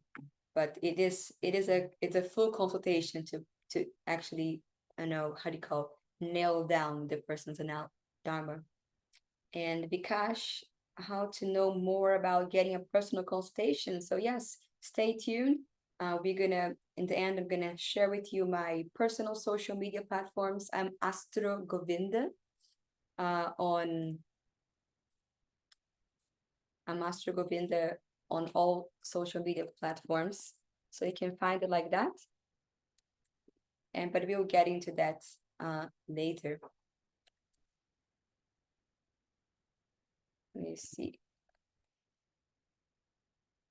I think that helps. Can Mars impact on your Venus, especially if your goal is marriage? Yes, Shaina. So yes, Mars is one of the impediments or the challenges of Venus, and it can affect marriage. Yes, if that's a simple answer to that. So yeah, we also have astrological remedies like gemstones, mantras, yagyas. I personally like to stick to gemstones and yagyas because I chant the Hare Krishna mantra, which is the sum total of all mantras. So those who are already chanting Hare Krishna do not need to take to other mantras. But if you are just doing astrological mantras, there are specific remedy mantras as well. So now I'm going to go back to the other questions which were left behind here. I hope you're all still here. You have not given up on me because I left the questions for later. So Nalini Devidasi said, Thank you for the presentation. How does karma affect us even after we are initiated and told chanting decrees our good and bad reactions? So Nalini is asking on behalf of those who are initiated in the Bhakti tradition, like myself and her. So yes, the Maha Mantra is in the Vedas, in the Puranas, it is mentioned at different stages of chanting. They purify karma. And actually Namabhas, which is chanting, trying to avoid offensive, which means when you chant the Maha Mantra, trying to focus on the holy name, then that kind of chanting, it purifies the heart. It protects one from negative planetary influences. It protects one from ghosts and spirits and many other things. So yeah, spiritual practice is powerful. So karma still affects everyone, even a spiritual practitioner. And even you said chanting decreases our good and bad reactions. So it decreases, it doesn't nullify. Yeah, because some karmas are like the arrow, they're already coming. But what the chanting purifies is the cloud of karma, the eye cloud of karma, which is the aprarabdha or unmanifest karma. That karma is it's not visible to us. It's like karma from many lives ago. It's not even visible in the chart itself, as the chart shows karma from this life. So the chanting purifies this storage of karma from previous lives. That karma is getting purified by the chanting, which curtails our existence in this world, right? But in the chart, the karmas which are already coming, they are already coming, and they can be smoothened if someone is already awakened to a higher consciousness. Because why? The purpose of karma is not to punish people, but it is to correct the wrong consciousness, the wrong mentality. So if you are already working on your consciousness and your mentality, then your karma, the reaction which was coming to teach you that lesson, doesn't have to be as intense, doesn't have to be as heavy, because you're already taking the initiative to heal those things by being a spiritual religious person that's thinking of your purpose, thinking of your relationship to others, being respectful, being grateful. That's already very healing, all these practices. So I hope that helps. Can astrology help with reducing suffering caused by physical and mental illness? So, I feel like astrology is really the greatest gift that it can give is awareness. When we are aware of something, it's so healing, isn't it? Sometimes you just want to know where we are at. For example, I know someone with a strong allergy, and they were so anxious, so disturbed. They just wanted to know the cause, the cure that was haunting them. And then they went to the dermatologist. Dermatologist told them, look, this is a chronic eczema. It has no cause medically, we don't know, could be stress, and there is no cure. Did the doctor help her? Well, gave her some creams, some things. But now the person knows, at least she got diagnosed by a doctor. And she knows, okay, it's stress-based, it's emotional. Is that something I can just go and tackle? All right, let me just make peace with it. Let me just take care of it and be less anxious. So it didn't give her a cure, but it gave her awareness of what it was, right? So in that way, it helped. Astrology is even much more deeper than that, right? Giving you so much more awareness of previous life experiences, etc. But Vedic astrology, the science of Vedic astrology has remedies to it. So that can reduce suffering by, for example, advising for meditation, chanting of certain mantras, using gemstones. I also have some gemstones, which I have myself and made for clients. So these are also part of remedies. In terms of mental illness, usually what I recommend is ceremonies, fire yajnas, for a specific avatar of Vishnu and the planet involved. That, in my experience, for my clients, it has helped them, especially mothers. Mothers come to me with children with mental or adults with mental disorders, and they make fire ceremonies for them. So Vedic astrology is very broad. It has all the tools of the Vedic science. connected to it. So I hope it helps, Ragna. And Mahananda Rajesh Das. Sometimes if we do remedies, will that help in our life to progress in good way? Will that work? Of course it will. Remedies, they do work. They are not like complete solutions on their own, but they are good. For example, you break your arm. And you say, no, I'm not gonna go to the doctor, I'm not gonna do physiotherapy, I'm just gonna chant Hare Krishna. You can do that if you want, but if you took care of your arm and you went to the doctor and you did physiotherapy, wouldn't that help you? Right? So we take like medical remedies so easily on board. But when you think about emotional, spiritual, astrological remedies, we're like, oh, no, this cannot help. This is not good. Why wouldn't it be good? When the mind is sick, we go to a mental doctor. When the body is sick, we go to, a physical doctor. And then when you have energetic, karmic illness, we go to astrological remedies. It's just like compatible, That's how it goes. Gita, how to use Jyotish for evolution of the consciousness, please. So Gita, I hope it has helped you, everything we have spoken so far. So the self-awareness, the understanding, because especially many of my clients are not devotees, they have no idea of karma or anything whatsoever. So for them, Vedic astrology is so helpful for evolution of consciousness. It becomes clear to them how there are universal laws, how there's supreme control, how everything is for a reason, right? It just makes you much more accepting, more grateful, more aware, more sensitive, and it's all part of consciousness evolution, right? Making peace with things and putting the right effort in, learning our lessons. It's because, karma is meant for that. It's a messenger to help us grow in our consciousness, and astrology is that agent to help with that. So Krishna Patel, what is the significance of the degree of the planet? Which book should we read? There are many books we could read. I can share you some books here, which is How to Read Your Horoscope, something like that, by Tom Hopke. I really like this book. And also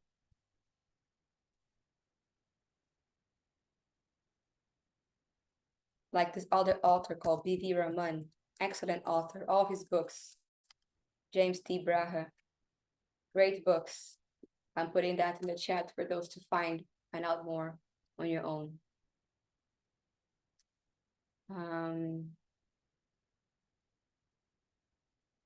Yeah, so the degree of the planets, everything makes a difference. Krishna Patel, everything. The degree, will indicate. It's like it's just, we need so much time to cover everything. But to say it simply, yeah, the degree makes a difference. But you don't need to worry about it. It's something the astrologer will take into consideration. We cannot just like, oh, now I know. No, there is so much depth to the degrees. It takes months of study, at least years of study. So yeah, I think we have answered all the other questions in between. Which part of Dharma reveals? Getting a consultation, marriage, okay. Then Pooja says, what about Vaishnava blessings, Kripa? Do they not influence our astrological charts as well? Of course, right? Spiritual intervention, all of that helps. So, because you're asking me about, because we're talking about Vedic astrology, right? Now, when you talk about, now your questions seem to be more about, okay, what else influences the chart? What influences your karma? This is a different subject, isn't it? So yes, Vaishnava blessings, Kripa, spiritual practice is very powerful. It empowers, like the Jupiter in the astrology, right? The Jupiter is a planet of good fortune and good luck. So the more you do spiritual practice, the more you connect with God, the more your fortune increases, right? The more things go well for you.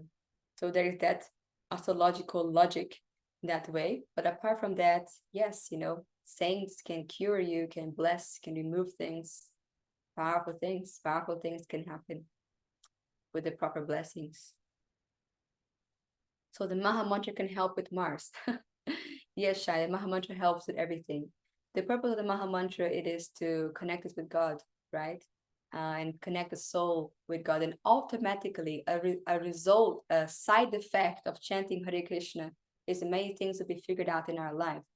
But it's not recommended to chant the Maha Mantra. It's one of the offenses against the holy name.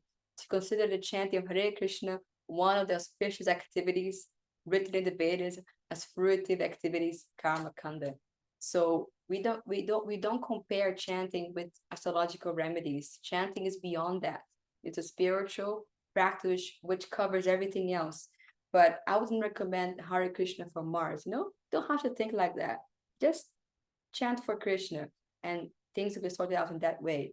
If you want to fix the Mars, I would recommend to be aware of what is the Mars issue exactly. And if there is an issue, maybe there isn't even an issue. Like Kuja dosha, it's not really an issue as people think that much. So I would suggest a love life reading for you if you want to know about your Venus. If you think I can help, that'll be good. And here, what are your views on Shiva, remedies to assist with your goals? Shiva is very powerful, and usually Shiva worship is connected with the moon. You know how Shiva has a crescent moon on his turban? So if you want to worship Shiva or connect with the moon, yeah, we do that on Mondays. But I don't think we can cover Shiva today. Can we use the planets to progress devotionally? Very much, very much. Especially if you consult a devotee astrologer, then it can help you.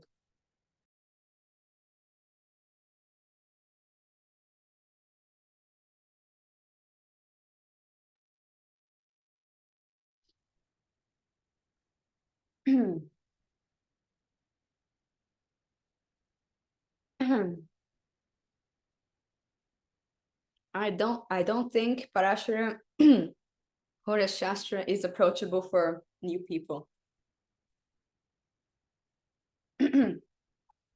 Someone asked about Parashara Horus Shastra, and that is too much for new people. Although you can try, but it's a little difficult. Oh, so many questions. I think I need to get a glass of water and we need to complete today. So just give me a minute. Let's say 5-minute break or something. And then we come back to complete with some questions and Queen Elizabeth's chart.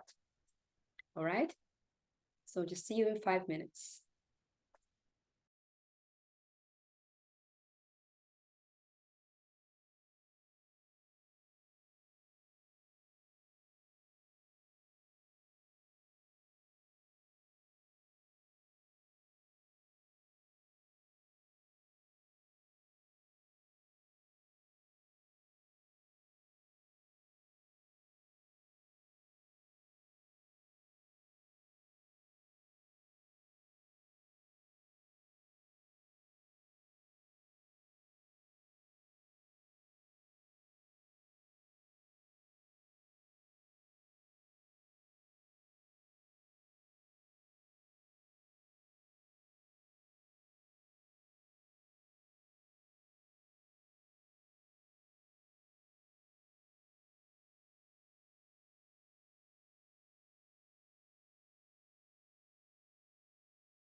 Aye. All right. That was short in 5 minutes, I think. Yeah. But I know many of you and myself have other commitments, so let's proceed with the chart. So what is needed to calculate a Vedic birth chart? The date of birth, the time of birth, the city of birth. These three things, that's it. With the above information, a qualified astrologer can cast your horoscope. And I mean it when I say qualified, because there are so many instances of people that go to astrologers and they come out worse than they came in. Because it's a very powerful tool. And just like anytime you go to a therapist or a doctor, you trust them, right? You open yourself to them. So, they can influence you negatively if you're not qualified. They can say, oh, you're never gonna earn money, so things that you have to be really careful with who you go to or what you listen to. So you want to come out better than how you came in from a consultation. Yeah, that's very important. So do your research of the astrologer. Don't just be like, oh, Vedic astrologer, just book it. No, find out who they are, their study, their history, and then you can be sure that you're set out for a good experience. How to decode the birth chart? So let's come on and be astrologers with me. After everything we have studied today, we're going to look at the ascendant of the chart, which is the zodiac sign, which was rising in the eastern horizon at the time of birth. The ascendant is how you see the world and how the world sees you. Very important. Then we have the moon. We spoke so much about the moon. The moon represents the emotional side, our mother and the public. The houses, right? There are 12 houses. The houses are various areas of an individual's life, like career, finances, health, marriage, etc. And the body parts, organs, everything. They're planets, signs, so many tools we use to decode the birth chart. But these are the main ones we're going to do today. So here we are, we're none other than Queen Elizabeth II herself, the UK's longest reigning monarch. Very beautiful image. So, yes. So she was born on the 21st of April of 1926 at 2:40 a.m. in Mayfair, London. And here on the left, you see her Vedic chart, her Vedic astrological birth chart. So this is the ascendant written by AS, right? And the moon is here, sun, etc. So let's try to decode this chart together. Is everybody on board? You have so many smart, intellectual people in this workshop. You have so many good questions, So let's do this chart together, and then we see if we have time, we complete the questions. So whoever came in, they can come out at 12, knowing that they got, the complete workshop. So here we have the ascendant in Sagittarius. So Sagittarius, that's the ascendant of the queen, right? So here's a fire sign, you see the fire element. The ascendant is the first house of the horoscope, which talks about someone's attitude and their appearance. Okay, Sagittarius is a fire sign connected to royalty, warriors, as well as managers. So the fire element of astrology is connected with the Kshatriya class, or nowadays we know royalty, managers, warriors. It is the main sign of tradition. Sagittarius is the main sign of tradition, religion, and conservativeness. These individuals are truth seekers, responsible, and live and die on the principles they believe in. They're very principled people. The Queen was the head of the Anglican Church, like every reigning monarch, right, of England. They are automatically the head of the church. And so you see the religious aspect. Sagittarius is a religious sign and ruled by Jupiter. So you see the Jupiterian energy, religion is an important thing. So the Queen was like, representative of religion. Also fire sign, a royal, right? And this ascendant is ruled by Jupiter, which is connected with fortune, children, and wisdom. So she was very fortunate, of course. It's not no ordinary karma that someone is born in a very wealthy, powerful, family, right? Everything is also karma, is also merit. from previous lives. So the queen's faith in God. Sagittarius is known for its religion, right? So the queen has said, each day is a new beginning. I know that the only way to live my life is to try to do what is right, to take the long view, to give of my best in all that the day brings, and to put my trust in God. She was so eloquent, wasn't she? And she said, do the right thing. So that's very much Sagittarius, a fire sign thing. Want to do the right thing, do the principle. So she was reigning until the end of her days. She didn't give up her duty at any point. And it's in take the long view. You see the Sagittarius symbol, which is the centaur aiming upward with the arrow. So having long vision is also Sagittarius trait, and trust in God. Sagittarius people are naturally theistic. They naturally believe in God, like the Queen Elizabeth also did. So here are some more meanings of this. The Jupiter in the second house. So the Jupiter rules this square here, this corner, which is Sagittarius. It's ruled by Jupiter. Now her Jupiter is in the second house. The second house is a house of speech, family, and wealth. So one of the most evident roles of the queen was to give speeches, wasn't it? That was one of her main things. The royal family was a central theme in her life, right? So it focused, so whatever the planetary, whatever area the ascendant lord sits in the chart, that area the person will be very much invested in. So the queen is invested in second house matters, invested in family, invested in speech, and of course she had to manage a lot of wealth, fortune, which the royals have. And then we have Ketu in the ascendant. So Ketu is that south node of the moon. Remember, for those who asked what happened if Rahu and Ketu are in different places, look at that. Look at her Ketu and her Rahu, right opposite each other, 180 degrees, always. Yeah. So the meaning of her Rahu, her Ketu in the ascendant, makes the person very unique, unusual, and somewhat aloof. It makes one strict with oneself and detached. So you see, the queen had all these traits, right? There's no one like the queen, right? There's only one queen of England. So the Ketu with the ascendant makes the person very unique, unusual, right? Who wakes up and have like 10 servants dressing them? Very unusual life. And also, in a way, she's also a queen, but also not like with no like managerial power.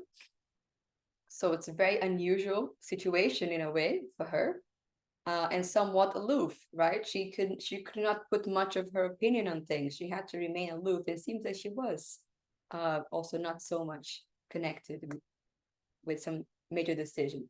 It makes one strict with oneself. She was quite rigid at times and detached. If that's what needs to be done, she would just get it done. And then we have the exalted Mars here. So the Mars in her chart is in this little square, which is Capricorn. And Capricorn is exalted. Mars is exalted in the sign of Capricorn. So as the main planet of property, Mars rules property. When well placed, gives one plenty of estates and homes. A strong Mars also indicates a person of sacrifice and righteousness.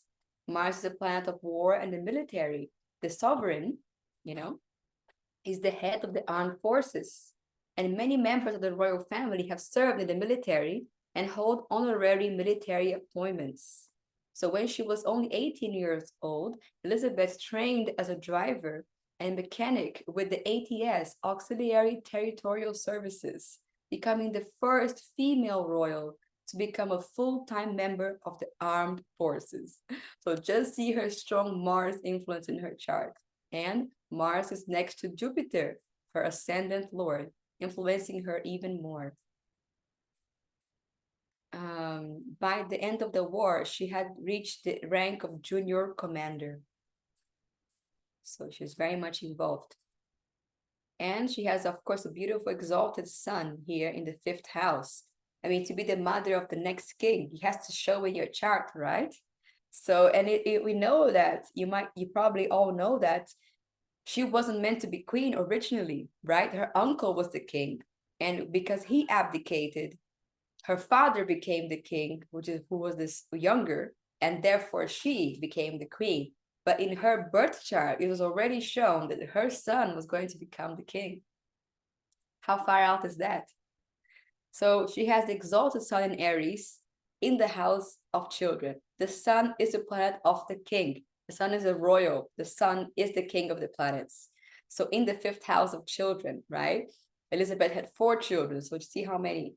And the first son especially seen to the fifth house. It was clear from her chart that her father, as well as her first son, will become kings. Mars, which rules the fifth house, is also exalted, giving high status to children. But the fifth house of children is here, the sign of Aries. This is Aries. And Aries is ruled by Mars. Yeah. And her Mars, remember, is here, exalted in Capricorn. So you have an exalted fifth house Lord. That's why I put the arrow here. So giving more status and power to children. And the father, ninth house ruled by the sun planet. This is Leo. And look at that. The sun exalted in a very good house, the fifth house. So there's a rise to the sun planet, which gives a rise to her father and her actual son. And I also see that because Saturn aspects both Mars, the planet of children, and the house of the father, guess what? Saturn brings delays. So there was a delay in the rise of both her father and her son. And we know that the father grew up not being king, right? So only later in his life, he became king. And her son, she lived so long and she didn't abdicate. So King Charles, the current king, only became king in his late 60s. I don't know his age at the moment, but it took a long time for him to become King Charles and not Prince Charles anymore. But that's the Saturn influence which delays things. And here's Queen Elizabeth with her grandchildren, children and grandchildren. This is the grands. It's a big family. Family is a big thing. And at last, we have here the last alignment of the chart. Moon in the 8th house in Cancer. The 8th house is the house of longevity, mode of death, endings. And this is a sign of Cancer, the zodiac sign of Cancer, which represents home. The moon in its own sign, the moon rules Cancer. Her moon was in Cancer, renders it strong and positive. So a strong 8th house, strong, long-lived, longevity. Yeah, she lived so long, right? Almost 100 years old. She's 96. Yeah, so she had the longevity very strong, giving the queen a long and clean life, 96 years. And the mode of death indicated by Cancer is peaceful and at home. And we know that the queen passed away in her favorite home, Balmoral Castle in Scotland, while sleeping. So it's very much, you can see that in her chart. And here is something from the BBC on the day of her demise, or the day after. She, the queen, became for many the one constant point in a rapidly changing world. As British influence declined, society changed beyond recognition, and the role of the monarchy itself came into question. Her success in maintaining the monarchy through such turbulent times was even more remarkable, given that at the time of birth, no one could have foreseen that the throne would be her destiny. No one but the astrologers could have foreseen that the throne would be her destiny, because in her chart, everything indicates now that she was born to rule. So yes, so how you might be wondering, how can Vedic astrology help me? So when you do a complete chart reading, you are going to see your strengths and weaknesses, talents, blockages, and beliefs. You see that after a complete chart reading. You can also make a guidance for other people of the family or your child, the complete chart like that. The complete chart is about all subjects, all areas. Then it can also help you with planning, business planning, big changes, travel, annual prediction reading. What does the year hold for you? How the transits, the periods can influence you. And career and studies. Many people are especially nowadays, there's a million career options, so many types of courses. So the career and studies can definitely benefit from a career or business analysis if you're an entrepreneur. And romantic relationships, of course, love life analysis to understand this whole Venus Mars thing. Is it really a problem or is it not? So, so we can also see that and understand how to navigate those things, understand what kind of partner you need, who are you looking for, what's the best match, and yeah, different things like that. And the most favorable time to work, change residence, study, marry, travel. That's the Muhurta astrology, right? When to do what. That's a Muhurta. And we have another option also is questions about anything called Prashna or horary astrology. So if you have very specific questions like, should I make this investment? And you just have to write the time. Okay, 12:08 p.m. London. Should I make this investment? You write that time, the hour of your question, and then what the astrologer would do, what I would do, would open the chart of the moment and be like, okay, what are the stars showing? It's amazing because when you ask a question, the answer to your question is already in the stars. That's Prashna, very, very wonderful tool as well. So yes, if you like, you can follow me on Instagram to know more about what I do and to be updated on different prediction lives, courses, and things. If you take a picture of this QR code, it should take you directly to there. So I'll let you take a picture of that for those who want. And meanwhile, I'll just open the question section. Is there a link between, wait, let me see where we stopped. Yeah, does Vastu has an influence over a person's horoscope? Well, yes, they are interlinked. I would say more like the person's horoscope has an influence on the Vastu. That's good for them. I would say it's the other way around. So your horoscope will influence the Vastu. Vastu is like the Vedic feng shui, how to organize your house, what to put where. It's also very astrological. Vastu has so many planets, the elements, rule different directions. Vastu is so cool. My father is a civil engineer, but he also uses Vastu when constructing buildings. It's really cool. Pooja, is there a link between numerology and Vedic astrology? Yes, all the numbers are connected with the planets, your birth date. Tell me here, Pooja, what's your birth date? We can find out your number if you like and speak about planets.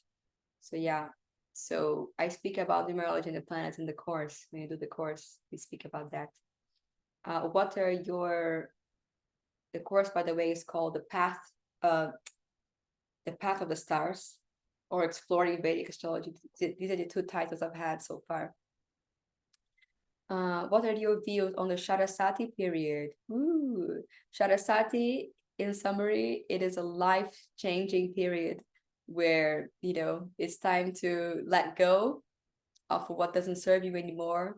And if you don't want to let go, it will go anyways. It's a time of really purifying, lots of karmas manifest.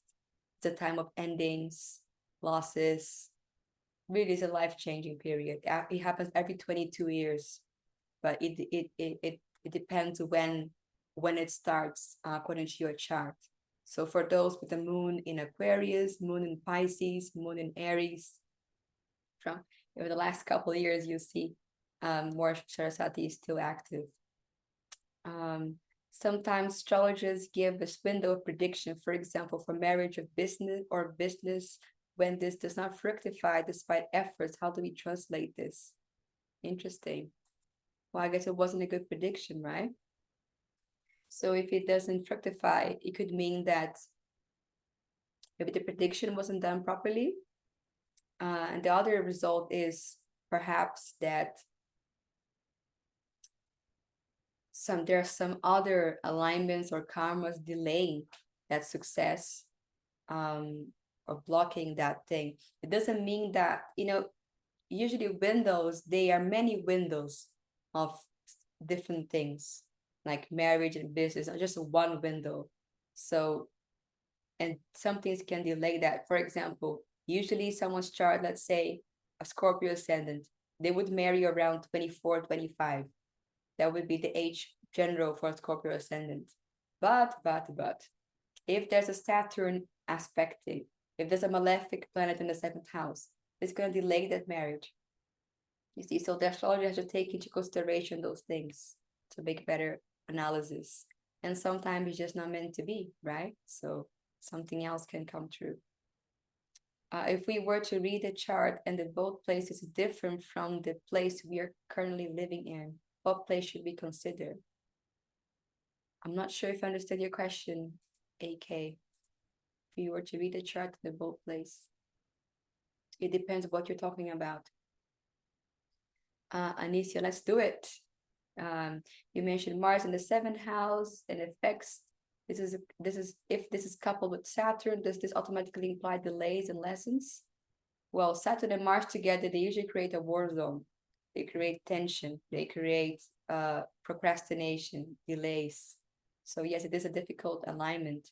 It depends on the chart. Again, depending on the chart, there could be many good things from Saturn and Mars connections. So there is no general rule. You know, that's why it's really important to either study astrology or consult an astrologer and not just take face value, you know, of alignments.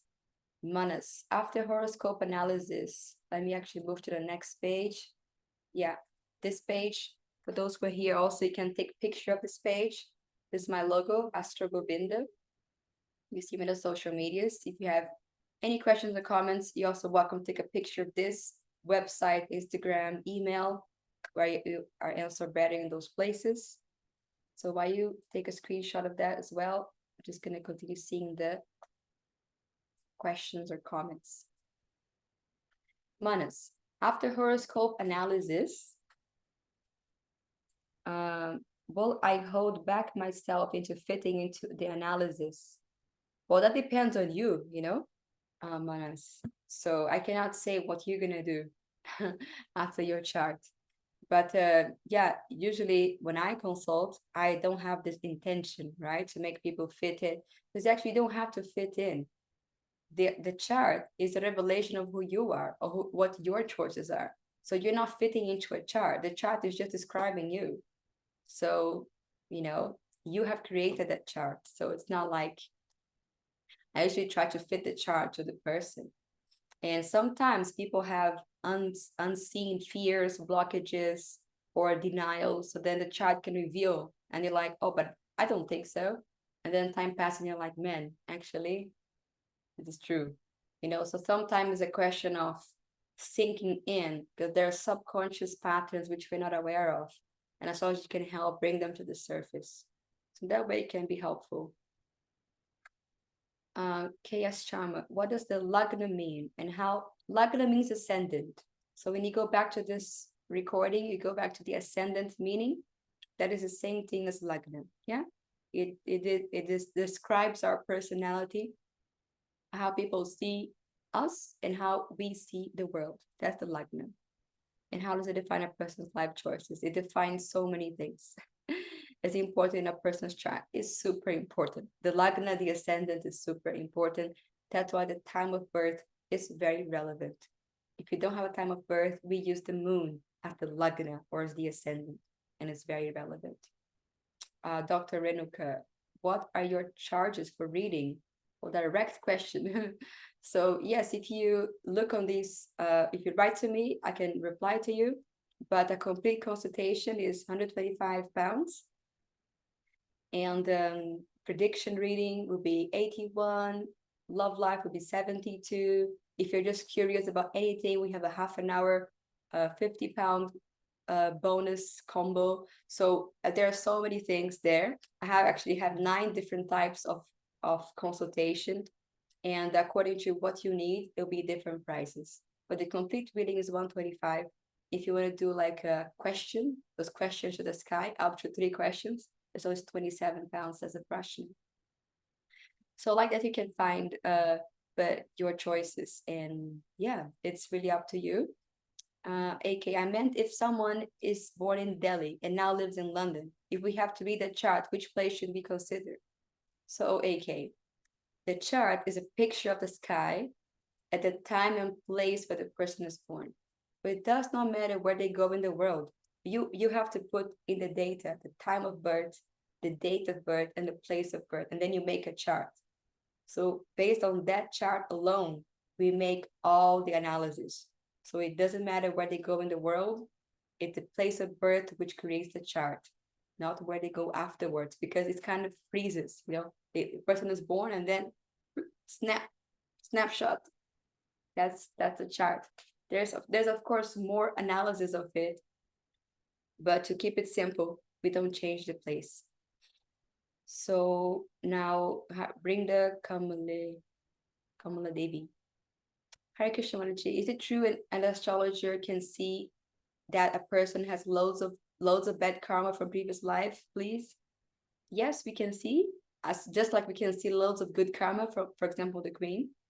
Of course, there's difficulties in the Queen's chart as well, but we didn't have time to go more into detail, as already past time. But yeah, we can see that. Doesn't mean I'm gonna be like, man, you're loaded with bad karma. Yeah, I'm not gonna say that. So we have to know how to explain things to people.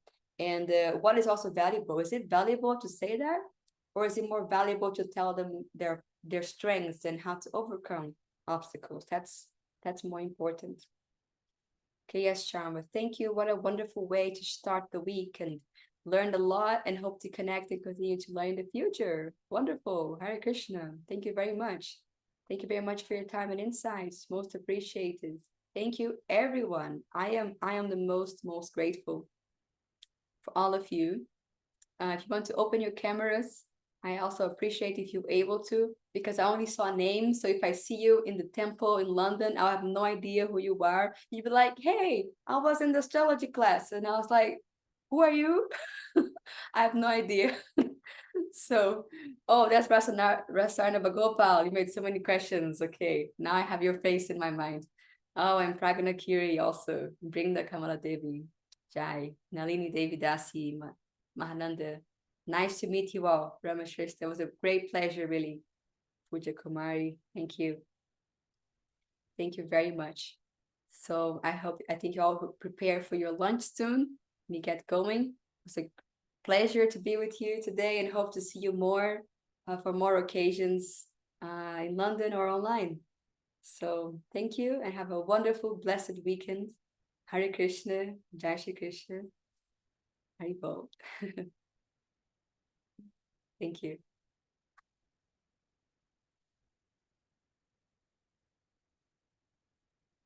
Bye. Kusuma Moda darling. So